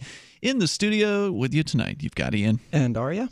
And do want to invite you to join us online as well. We've got a bunch of features on our website at freetalklive.com, including a forum. You know, there's not a lot of people on forums these days, but we do have one if you want to try it out. It's actually pretty modern. It's nice software. It works really, really well. Go to forum.freetalklive.com. It'll take you over to what's called the Shire Society forums. Free Talk Live is just one of the subsections there because, honestly, there's just not enough forum participation to justify anything more than a subsection. But for those of you that want to get off of the Facebooks, want to get off of the mainstream media, social media sites, and you want to go on to a forum that's actually self-hosted that we're in charge of, you can do that. Just go to forum.freetalklive.com and it'll take you there. Let's go continue with more of your calls, and then we'll give you an update on what's happening at Mac's Public House tonight. People out front of the Heroic Bar, where the owner was arrested yesterday in handcuffs, taken away by the sheriffs because he was opening his bar in contravention to whatever the arbitrary rules were that were being shoved down their throats by the city mayor and the governor. They should elect sheriffs who won't do this crap to people. Indeed. Let's talk, though, first to Tom in New Hampshire. You're on Free Talk Live with Ian and Aria. Yeah, I was just thinking, you know what would be really wicked funny is if they have all these rules about coronavirus and wearing face masks and having limits on how many people can get together. And they try to enforce it because they, oh no, you can't get together for the Electoral College. You have to do that by remote session. When, of course, the United States Constitution, Article 2, Section 1, as amended by the 12th Amendment, is crystal clear. The electors shall meet in their respective states and vote by ballot. So, you know, they're trying to limit the number of people. You know, remember, California's got 55 electors that have to meet in the state of California. So all these governor executive orders and all that other nonsense, guess what? We're getting together anyway. Well, the rules don't apply to the government. I mean, even in some of the executive orders, they exempt the government agencies from the rules. So, I mean, they don't care. Yeah, I was just thinking that'd be funny. The rules are for everybody else, not for the government people.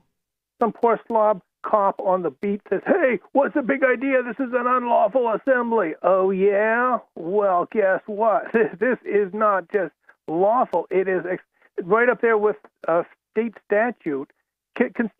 Imagine this. A state legislature decides they're going to allow 14-year-olds to vote for president, whether they live in the state or not, when the state constitution it clearly says that nobody's allowed to vote unless they're 18 and they're a legal resident of the state.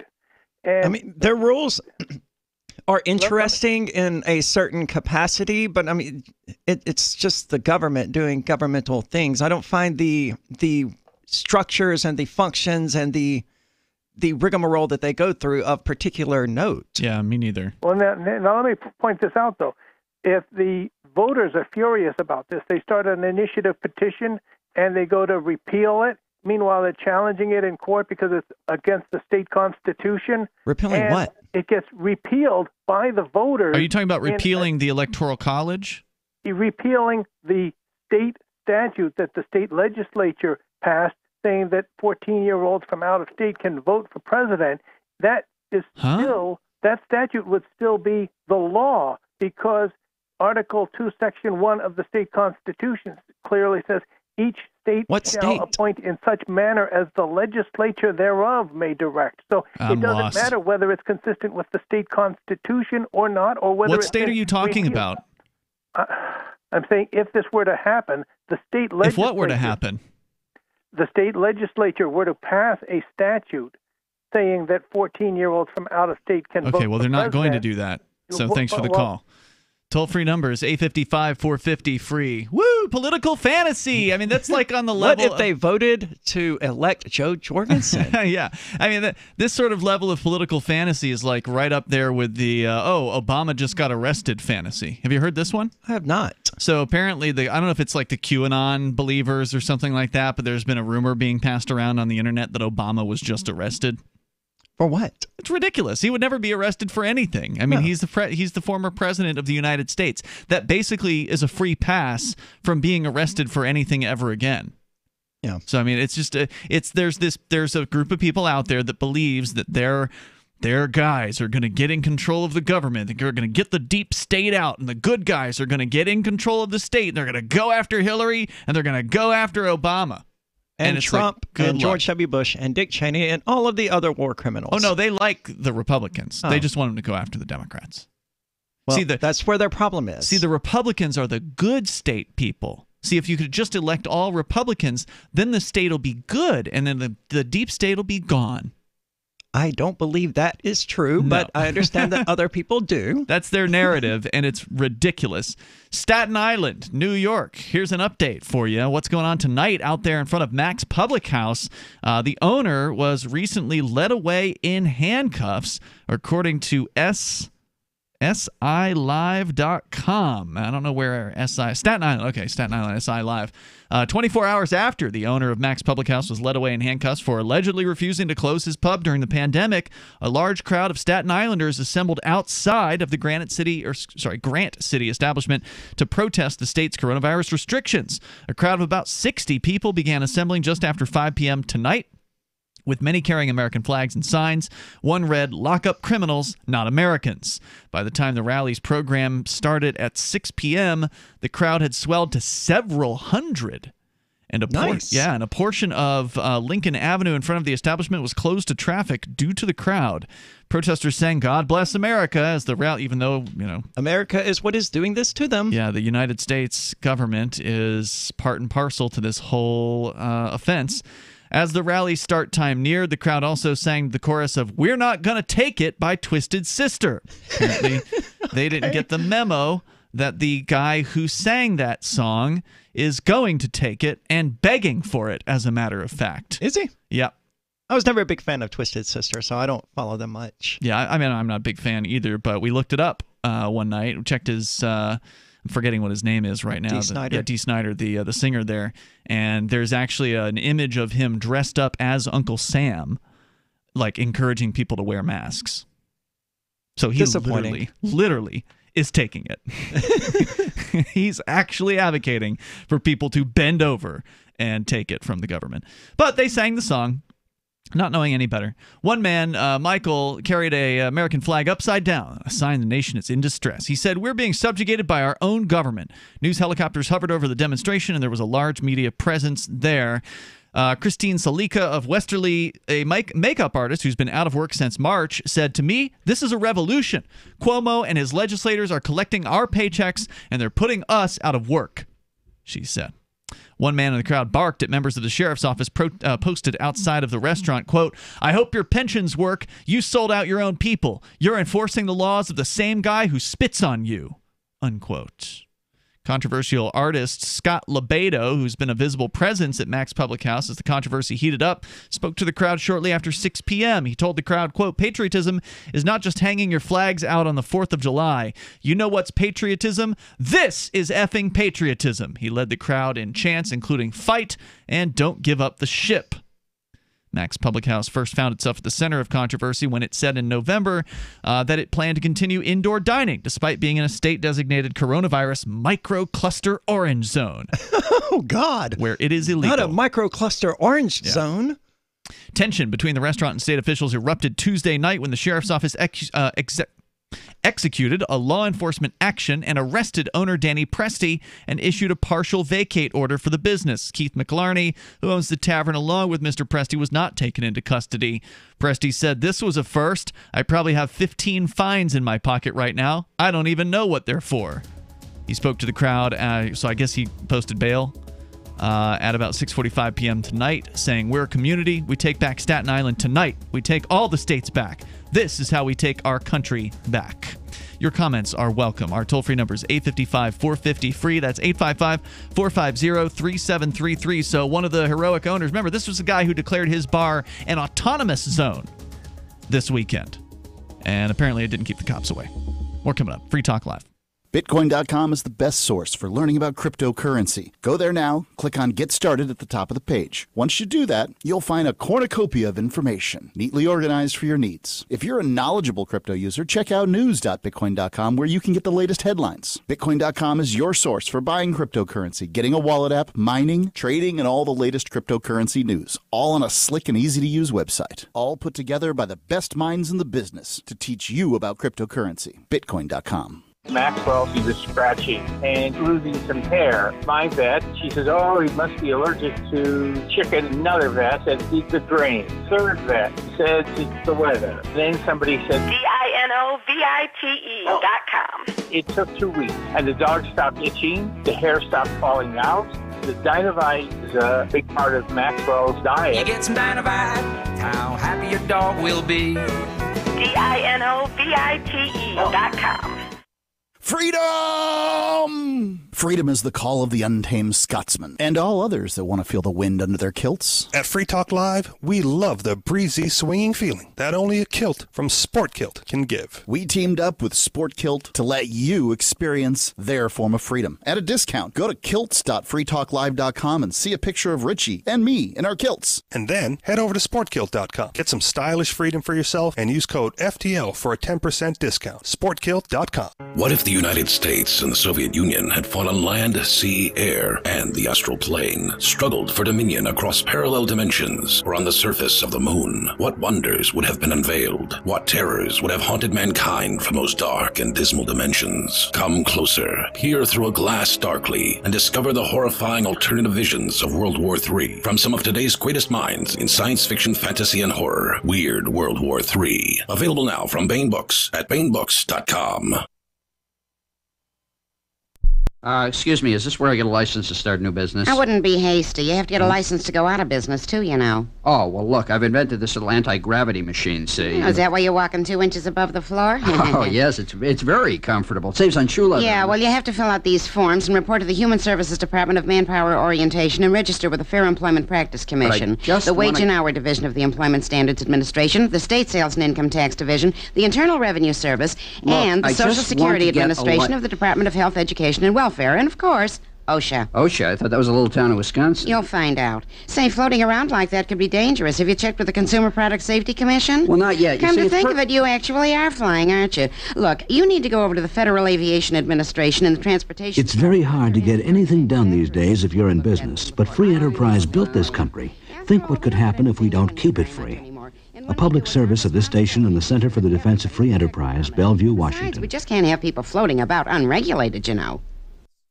So you've heard all 3 hours of the latest episode of Free Talk Live, and you're still hungry for liberty-oriented audio content? Did you know that we have another 24/7 audio stream at LRN.FM? The Liberty Radio Network airs the latest episodes of some of the best liberty-oriented podcasts on the internet around the clock. In addition to recorded content, you'll also hear live shows like Free Talk Live, originating from our Keene, New Hampshire studio. So listen anytime at LRN.FM. That's LRN.FM. I'm crazy about My Magic Mud. This is the most important oral care product created this millennium, and I'm not kidding. We all have different opinions on politics and issues, but we all have mouths. And I want yours to be as clean as possible, with teeth as bright as they were meant to be. I will never be without My Magic Mud. It's a little surprising, but man, does it work. If you only listen to one thing I say ever, go to mymagicmud.com and get 20% off with code FTL. mymagicmud.com, code FTL. Now you can follow LRN.FM on the decentralized Mastodon social media platform at toot.lrn.fm, toot.lrn.fm.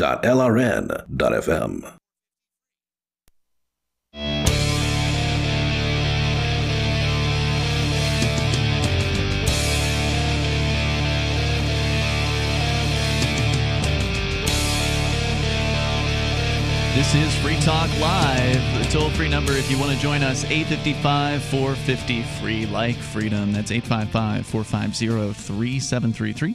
Don't forget, you can join us in real life, upcoming ForkFest 2021. I know it's not 2021 yet, but it will be shortly. And before you know it, ForkFest will be here. It's happening in June.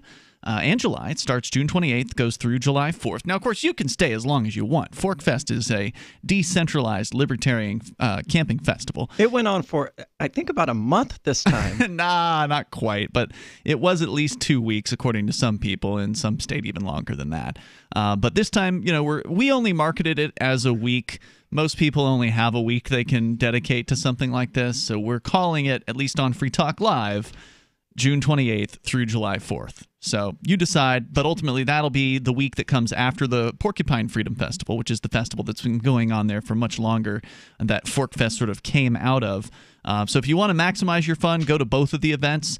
But if you have to pick one, I would recommend the decentralized option, which is called ForkFest. Go to forkfest.party. You can learn more about the event. It's decentralized in that there's no organizers. There's no board of directors who's in charge of it.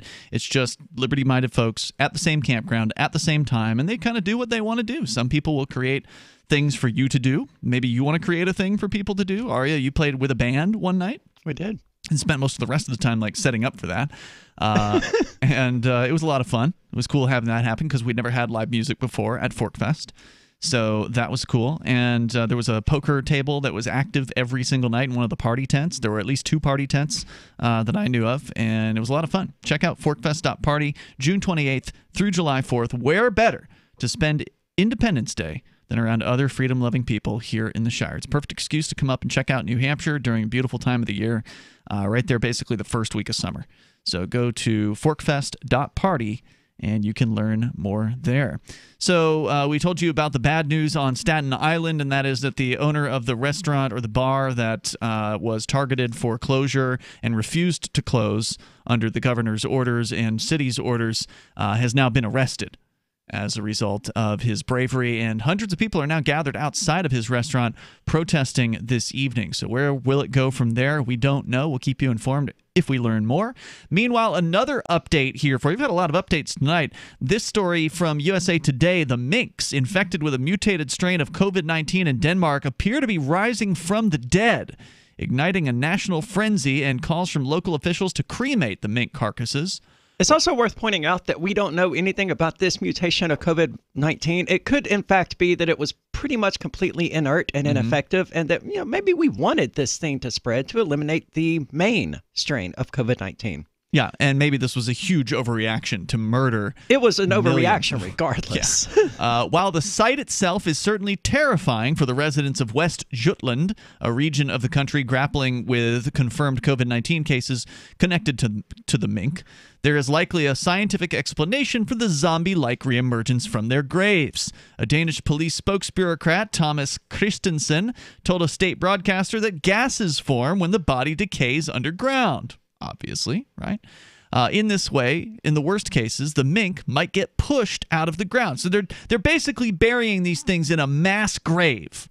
So it's not just like one mink. All holocausts need a mass grave or two. Exactly. The nation has a plan to cull, that means kill, all 15 million minks in the country, which produces 40% of the world's mink fur. Because of the rushed burial, the animals were placed in shallow graves, just over 3 feet deep. Now, officials plan to bury the creatures in graves nearly double the depth. So they're going out and having to re-dig up all of these mink carcasses that they threw into a shallow grave in order to throw them into a deeper grave. So they're trying again, basically. 15 million. Yeah, I don't know if they've killed them all yet. I don't know how long it takes to exterminate 15 million lives. I imagine that's a bit of a process. But because of the rushed burial, again, they are now going to be changing it up. The area will be monitored nonstop until a fence can be set up, said The Guardian. But for some local officials, that may not suffice. Some have been concerned about the grave's proximity to rivers and other water sources, which may contaminate water supplies in the region. Oh, that's a great idea. So they did not think this through. Right. So they were worried. Well, it's government, right? Right. So they were worried somebody was going to catch COVID from a mink. And they're claiming that it's already happened. Again, I'm not sure exactly how that happens. But because, normally they say you can catch COVID by talking to somebody for like 15 or 20 minutes, right? Like in a close proximity with that person. So how do you catch it from a mink? How does that happen? Stop making out with minks. Right? You weird Danish people. At least 2 mayors have suggested burning all of the mink corpses in order to prevent further concerns. So now instead of getting somebody sick with COVID, which will likely result in them surviving, 99.96% of them surviving, they're going to possibly be poisoning the water supply, which could possibly sicken and or kill, I would say, far more people. I would speculate probably more. Yeah, can you imagine how that would not be good for you to actually drink death in the water supply? Like they've added some, corpse product. Corpse juice? Yeah, corpse juice. That's perfect. It sounds like one of your bad horror movies. It does. I wonder if there is a movie called Corpse Juice. If not, there's an idea for somebody. All right, so that's your update on the absolutely horrifying story about the minks and the insane government overreaction to that.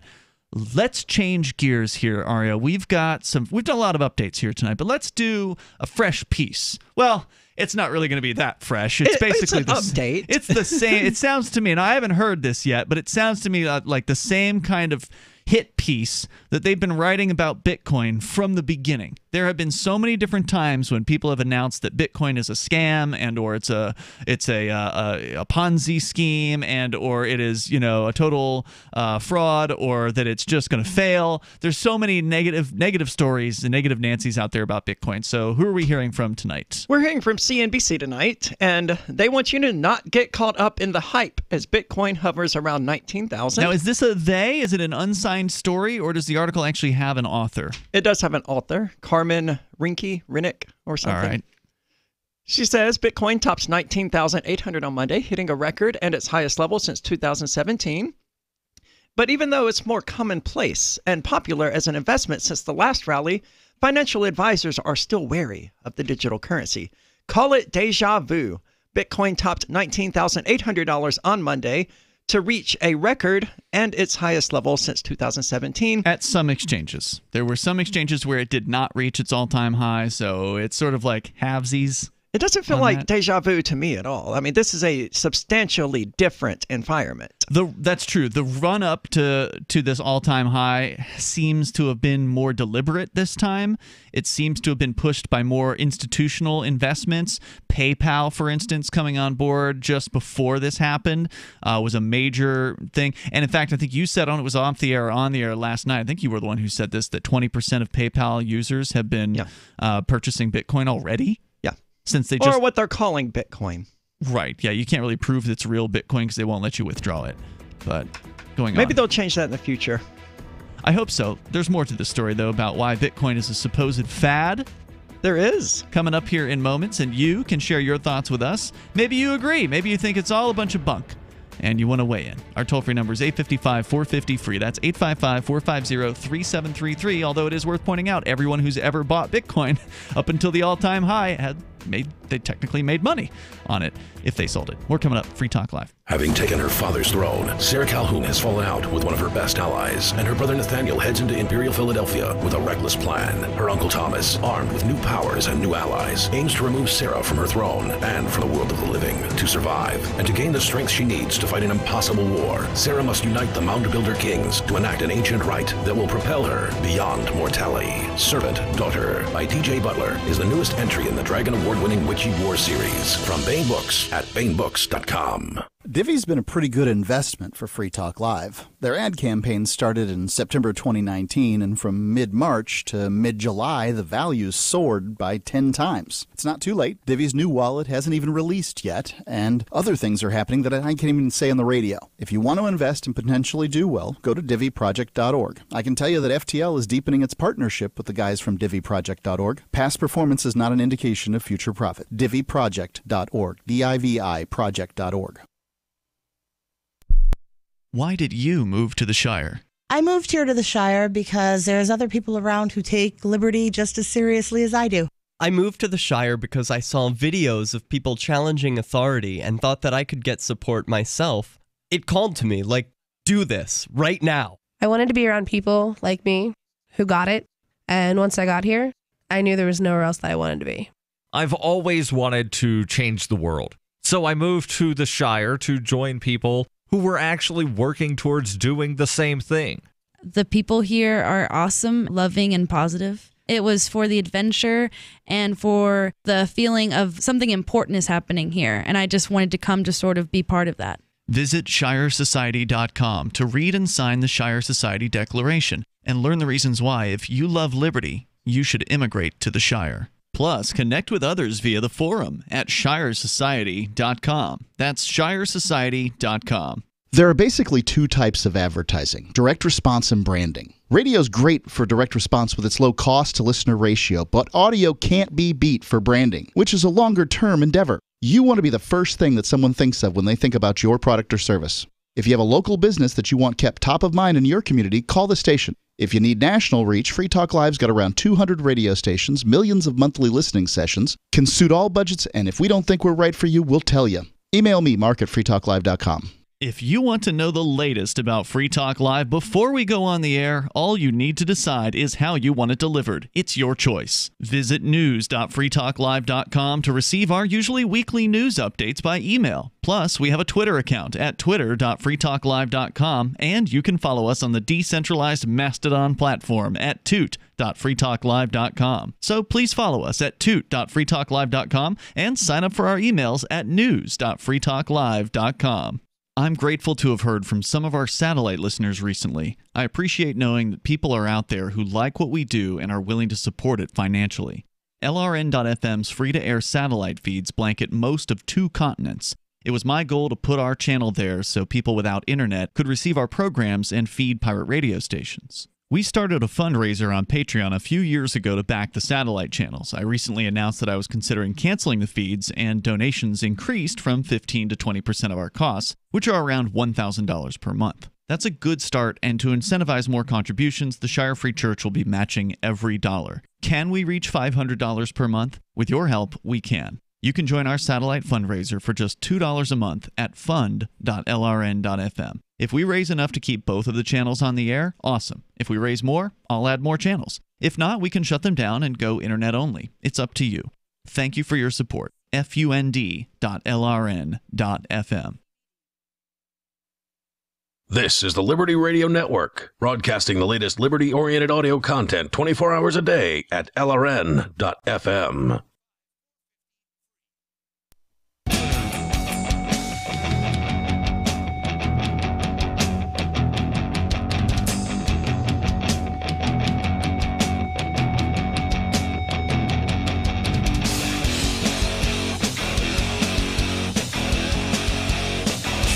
Free Talk Live. You can dial in toll free here and bring up absolutely anything that you want. The number is 855-450-FREE. We're talking about the latest hit piece against Bitcoin, saying that it's a fad. Don't pay any attention to this Bitcoin thing. Yeah, sure, it was the best investment of the last decade. Ignore all that. It was just a fad. And it's almost certainly going to be the best investment of this decade as well. Maybe. I mean, I'm not going to go out on that limb because I'm hoping that at some point Bitcoin loses its top-tier position in the world of cryptocurrency.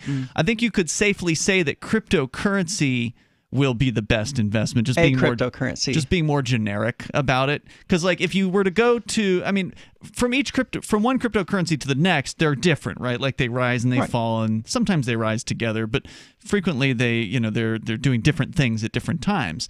But if you look at the actual global market cap of all cryptocurrencies that are sort of registered, basically the ones that are on the sites like CoinGecko or CoinMarketCap, and you look at the market cap, well, that's up over time too.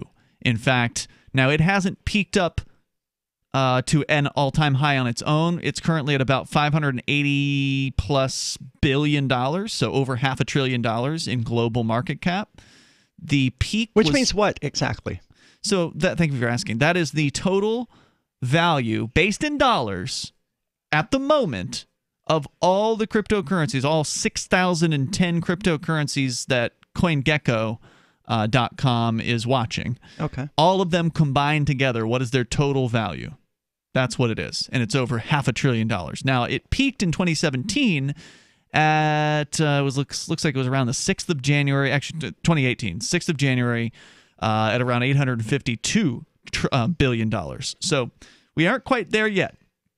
But the trajectory, like with the price of Bitcoin, is also going up over time. So right. I'm going to say that cryptocurrency generally will be the best investment of this next decade. Which one will play out as the winner of all of them? I don't know. Bitcoin's got a large head start. It's easy to say, that it's going to continue to be the winner, but maybe somebody will wake up. Maybe people will wake up eventually and notice that Bitcoin is actually not useful as a currency, which is what it was intended to be. And the programmers have sort of just ruined it by not fixing its glaring issues. Anyway, let's get back into the story here from CNBC. The author goes on, the digital currency has been on a tear this year and has nearly doubled since September, driven in part by new institutional support and low interest rates stemming from COVID-19. Still, Bitcoin's surge hasn't been without its trademark volatility. Last week, it rallied to more than 19,000 before falling to about 17,000 per coin on Friday. And after hitting the record on Monday, it swiftly dropped again Tuesday to less than 19,000, as everyone knew it would, because there were a lot of people who bought Bitcoin when it was 19,000 the first time and who are anxious to get out of it. Sure. And so some people sold. And now they can do that without a loss, right? Even though it's become more commonplace and popular as an investment since 2017, financial advisors are still wary of the digital currency. It's critically important to understand the risk associated with it, said certified financial planner Douglas Bonaparte, founder and president of Bonafide Wealth, adding that it's a highly speculative asset, despite encouraging headlines. You don't need to look too far back in time to see how volatile it is, he said. He's also a member of the CNBC Advisor Council. Now, volatility for Bitcoin has not proven to be a bad thing. I will point out to people that the volatility direction of Bitcoin is to go up. So it's volatile, sure, but it's volatile in a good way. Yes, indeed. Most advisors would caution clients who want to invest in Bitcoin or any other buzzy trend, because Bitcoin is clearly just a buzzy trend at this point. Right. No, it has nothing to do.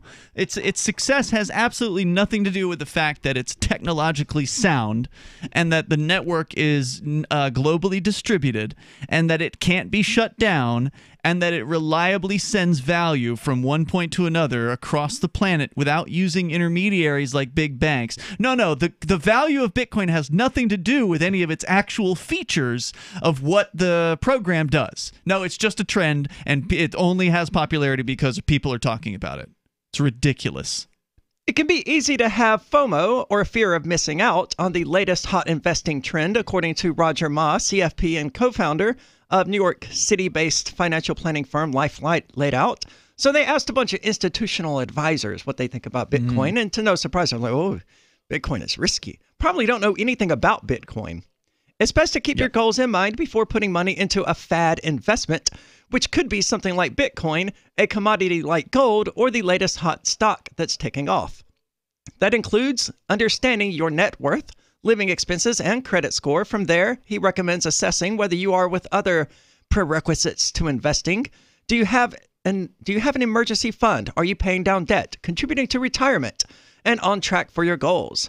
And then it's sort of... Those are all good questions. It does. However, if you had purchased some Bitcoin with some of your money over the last decade, especially if you did it the way Johnny Ray recommended, one of our former co-hosts here, he would do this dollar cost averaging thing where every week, on a paycheck or whatever, he would take $20, $40, $50, whatever he could afford to lose, whatever you might spend on alcohol for the weekend or something like that, whatever he could afford to lose, he would spend on Bitcoin and just sock it away. Well, if that's what you had done, instead of paying off, all your debts as quickly as you could pay off all your debts now with the way the Bitcoin has gone up in price. You could have sold your Bitcoin and paid every single debt you ever had. Yeah. Probably. It's a risky idea to do that. But, to be but sure. You're only risking what you can afford to lose. Well, yeah, so but you're staying in debt one. longer. True. But you never want to buy something that you can't afford to, as far as Bitcoin or an investment, you don't want to buy too much. I mean, I'm not saying don't pay your debts down, but buying some Bitcoin would have been a lot better of an investment than paying off debts. And for all we know, that's true right now. Instead of fully paying down their debts or whatever, people can buy Bitcoin now at 19,000, whatever it's at, and a year from now be able to sell it to pay off all of their debts at once. Maybe. It could happen. I do expect it to go up. To be sure, some people will still want to invest in Bitcoin or other trendy things. Before putting money into Bitcoin, it's important to do your research and understand as much as you can. Bitcoin produces no earnings, it pays no dividends, it pays no interest. So it's not really an investment in the traditional sense. Its value is purely dependent on what someone else is going to pay for it in the future, said David Orensky. That's true about everything. It is. It's very different than investing in stocks, where you're investing in the future earnings of the company that produces goods and services. Well, that Bitcoin someone has to pay for. The company isn't going to be successful if people don't pay for their goods and services. If they make a good or service that sucks, that company is going to fail. And Bitcoin does a service. As you mentioned, it transfers value around the globe securely and safely without using an intermediary. Yeah, and that the value in that service is tremendous, and it is a game changer to the various different financial worlds out there, including things like remittances and other things where banks and money changers are involved. I mean, this cuts out the middlemen and eliminates them. It's amazing. And that's why they hate it. Yeah, and that's why it's one of the reasons why it's so valuable. In addition, investors should research how to actually buy into Bitcoin and withdraw money, as it's not something they can get through a traditional brokerage account. Well, that's true. Mm-hmm. It's still kind of the wild, wild west out there, and that should scare people, said Orensky. Once you've done your research and know what you want to invest, financial advisors say that Bitcoin shouldn't be a major part of your portfolio. Instead, it should be less than 5%. That's thought of more as play money to be allocated toward fund investing and not tied to a goal such as retirement. It helps a person get their fix without disrupting their financial plans. Well, at least they're saying 5% now. Earlier, I think it was this year, some major stocks advisor guy was making headlines because he told people to buy 1% in Bitcoin. So now they're saying 5%, so, if you want to buy a lottery ticket and this is the ticket you want to buy, that's fine, he said. Wow, to liken Bitcoin to a lottery ticket. How insulting. But make sure it's an amount you're comfortable with going to zero, he said. That is an important point. You always have to remember it could fail. Doesn't seem like it's gonna, but it could. More coming up here in moments. It's Free Talk Live. The stress levels of Americans may be at an all-time high. From education to business to basic needs to politics, the 2020 pandemic-related stressors are pushing many of us to near breaking point. That's why you should consider the stress and pain-relieving products from sunny-bay.com, like our lavender neck wraps and pads infused with premium Washington lavender buds. They relieve tension and relax with a soothing scent of lavender. And lifestyle expert Jennifer Bonner recommends products from Sunny Bay. Sunny Bay's hands-free neck wrap should be your go-to pain relief solution. Give gifts to family and friends that relieve stress and pain. Give love and care by giving the best. Give pillows, neck wraps, and body wraps from sunny-bay.com, a Biomed DB design company. Just click sunny-bay.com. That's sunny-bay.com.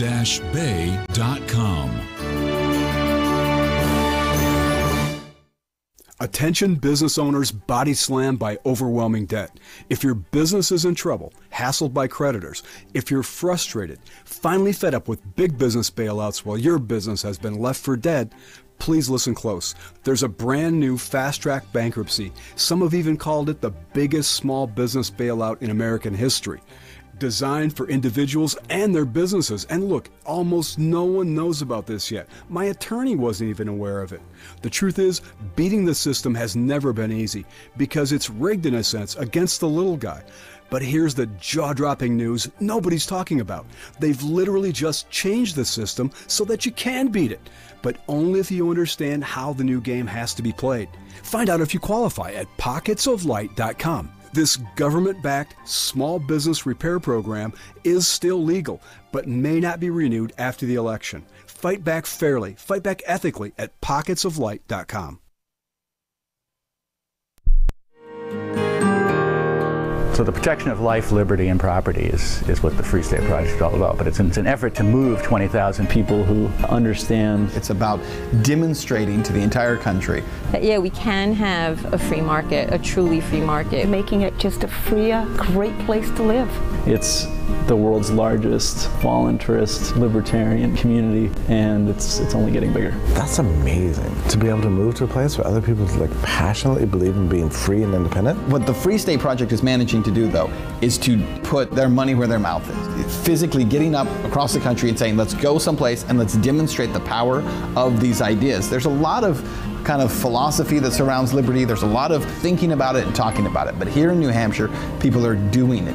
101 Reasons Liberty Lives in New Hampshire, a documentary by Free State Project Early Movers. Watch it free at 101reasonsfilm.com. 101reasonsfilm.com.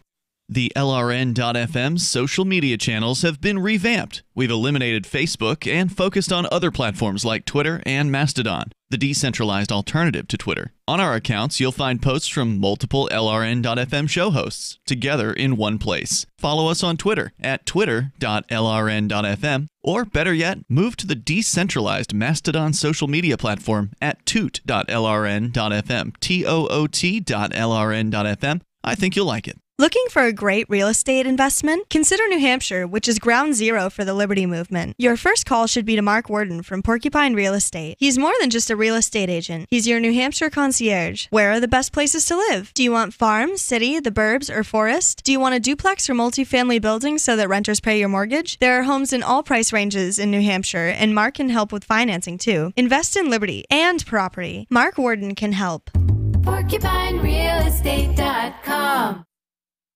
You can sign up to receive the latest about the Liberty Radio Network via our email updates at updates.lrn.fm. That's updates.lrn.fm.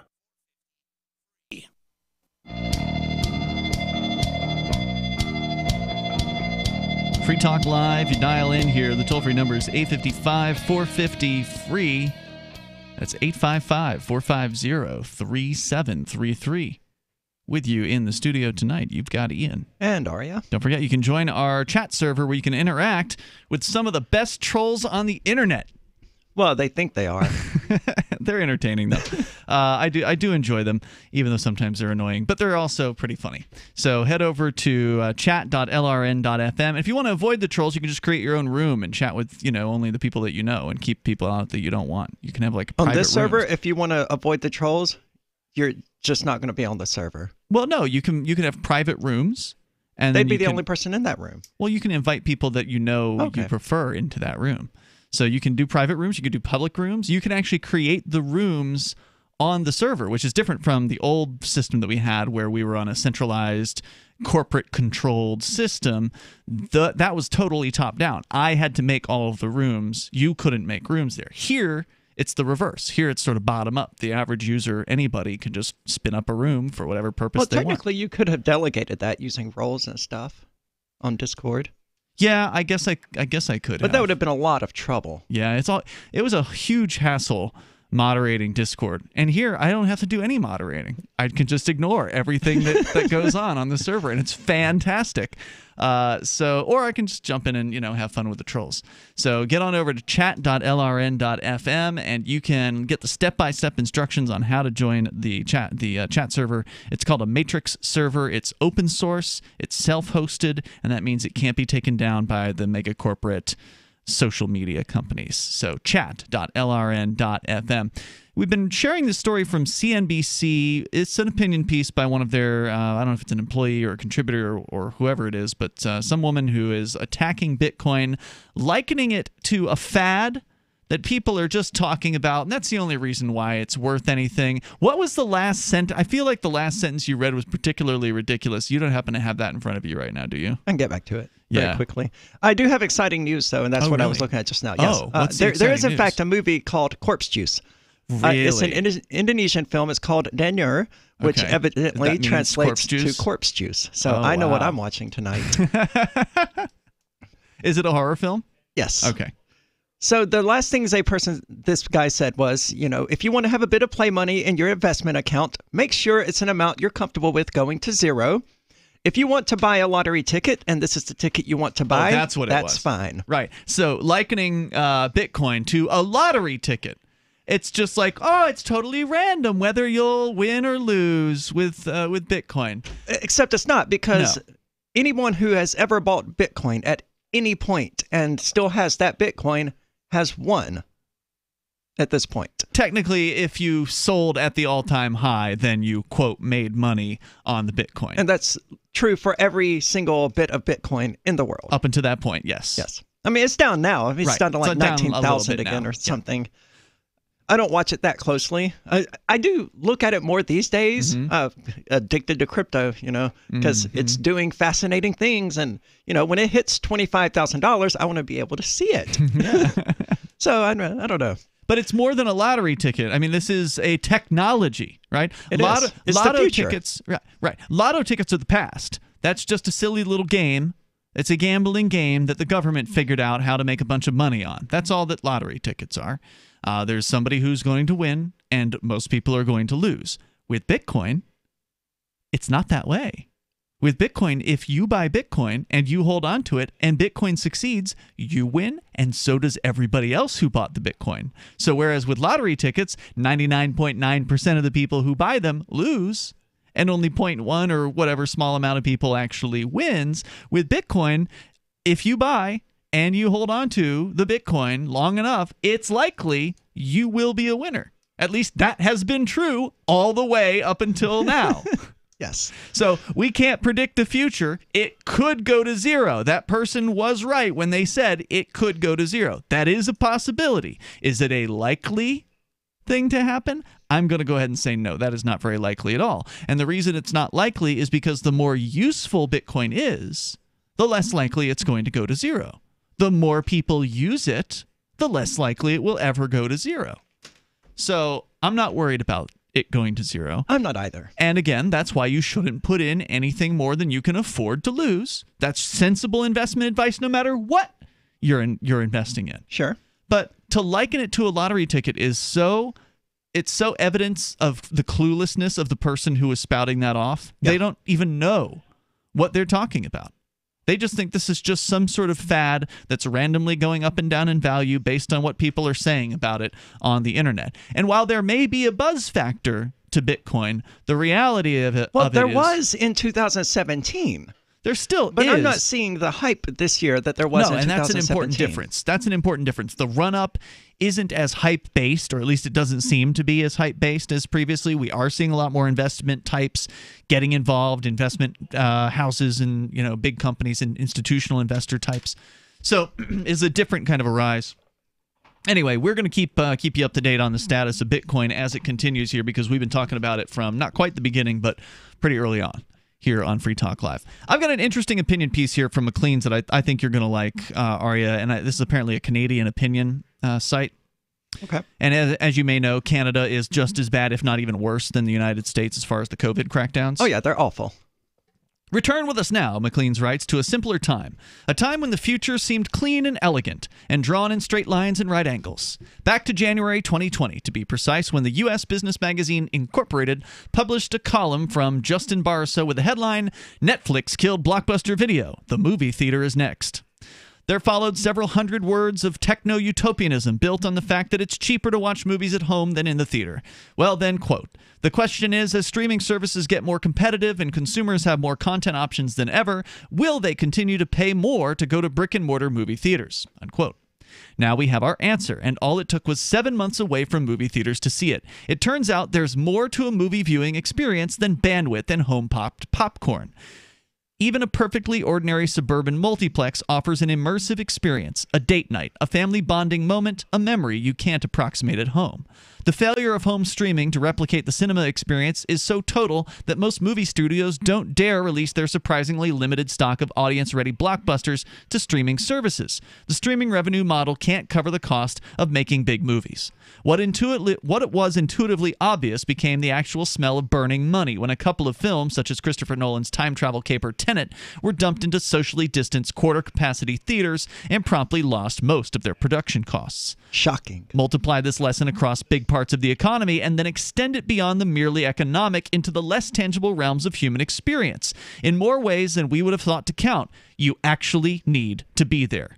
The future was never supposed to be virtual. We are social animals. Our essence can't be poured through wires. When this long night ends, the ability to get together and go places and do things won't be a small reward for patience and sacrifice. It will be a return to who we are. For decades, techno-utopians have been predicting that online learning would destroy universities. Who would pay big money to uproot their lives and colonize a little fake village of lecture halls when they could stay home and watch the lectures on a screen? Now there's probably someone in your own family who's been capitulated, all unwilling into this massively online future, and who'd give anything to go back to lectures and study groups, and depending on their personality, maybe a little beer pong. It's not merely that the online world of Zoom calls was nowhere near ready for its spotlight turn when the lockdown came, though anyone who stared at an endlessly frozen laptop screen waiting for bandwidth to unclog knows those lost moments are never coming back. It's that the virtual world, even when it functions correctly, transmits such a tiny slice of real human interaction and real society. The virtual world distributes its favors unevenly. Millions can't do their work on a Zoom call, from carpenters to ballerinas, and the online option is disproportionately unavailable to populations who are marginalized in other ways. Nor will marginal improvements in technology chase those inequalities away. But intangibles matter too. Scheduled calls can't capture the serendipity of running into somebody you weren't expecting to see today. The entire nighttime and weekend economy, restaurants, plays, DJ sets, musicians, and sound and lighting techs, high art and low comedy, worship and debate and family, mocks any attempt to deliver its human complexity over fiber optic cable. Political dissent requires crowds who feel safe being crowds, which is why there are already signs in a few countries that despots rather like a lockdown because they can restrict freedom without fear of rebuttal. It wasn't wrong to hope for a virtual future that we could carry around in our pockets and bend to our personal schedules. It was just short-sighted or incomplete. As late as February, we could FaceTime or just grab a coffee, stay in for Netflix, or go out to right a wrong. Millions of jobs and a vast store of human richness dependent on having all of those options open to us. They still do and still will when the morning comes. I like the story because it encourages the idea that we need more than virtuality to be connected as human beings. And that is what is being stripped away from us now, and the government goons don't seem to have any intention to return it. So something needs to be done. We are out of time for tonight, though, to talk about it. We'll see you tomorrow night. Online in the meantime, check out Aria at aria4sheriff.com, and we'll see you tomorrow at freetalklive.com. Mounds and mounds of fur. Our hairballs have hairballs. Marquette Mama, she's 10 years old. She has dandruff and an oily coat. I have two cats, Dixie and Daisy. Daisy sheds like crazy. If you love your pets as much as I do, you want to do what's best for them to live long, healthy, happy lives. DINOVITE.com. I just tried this wonderful Catalicious Dynavite for cats, and my cat has been on it for 2 weeks. She is not scratching anymore. She's not chewing anymore. It is just the best. I was thrilled when I heard Dynavite for cats was coming out because I'd seen the changes in my dog. To introduce my cats to Dynavite, I took the advice from Dynavite and put their food on top of just a scoop in the bowl, just to get them used to it, because I know if I even switch one little thing, they put their nose up to it. There was not one problem. Dynavite for life. You won't believe how happy your cat will be. DINOVITE.com.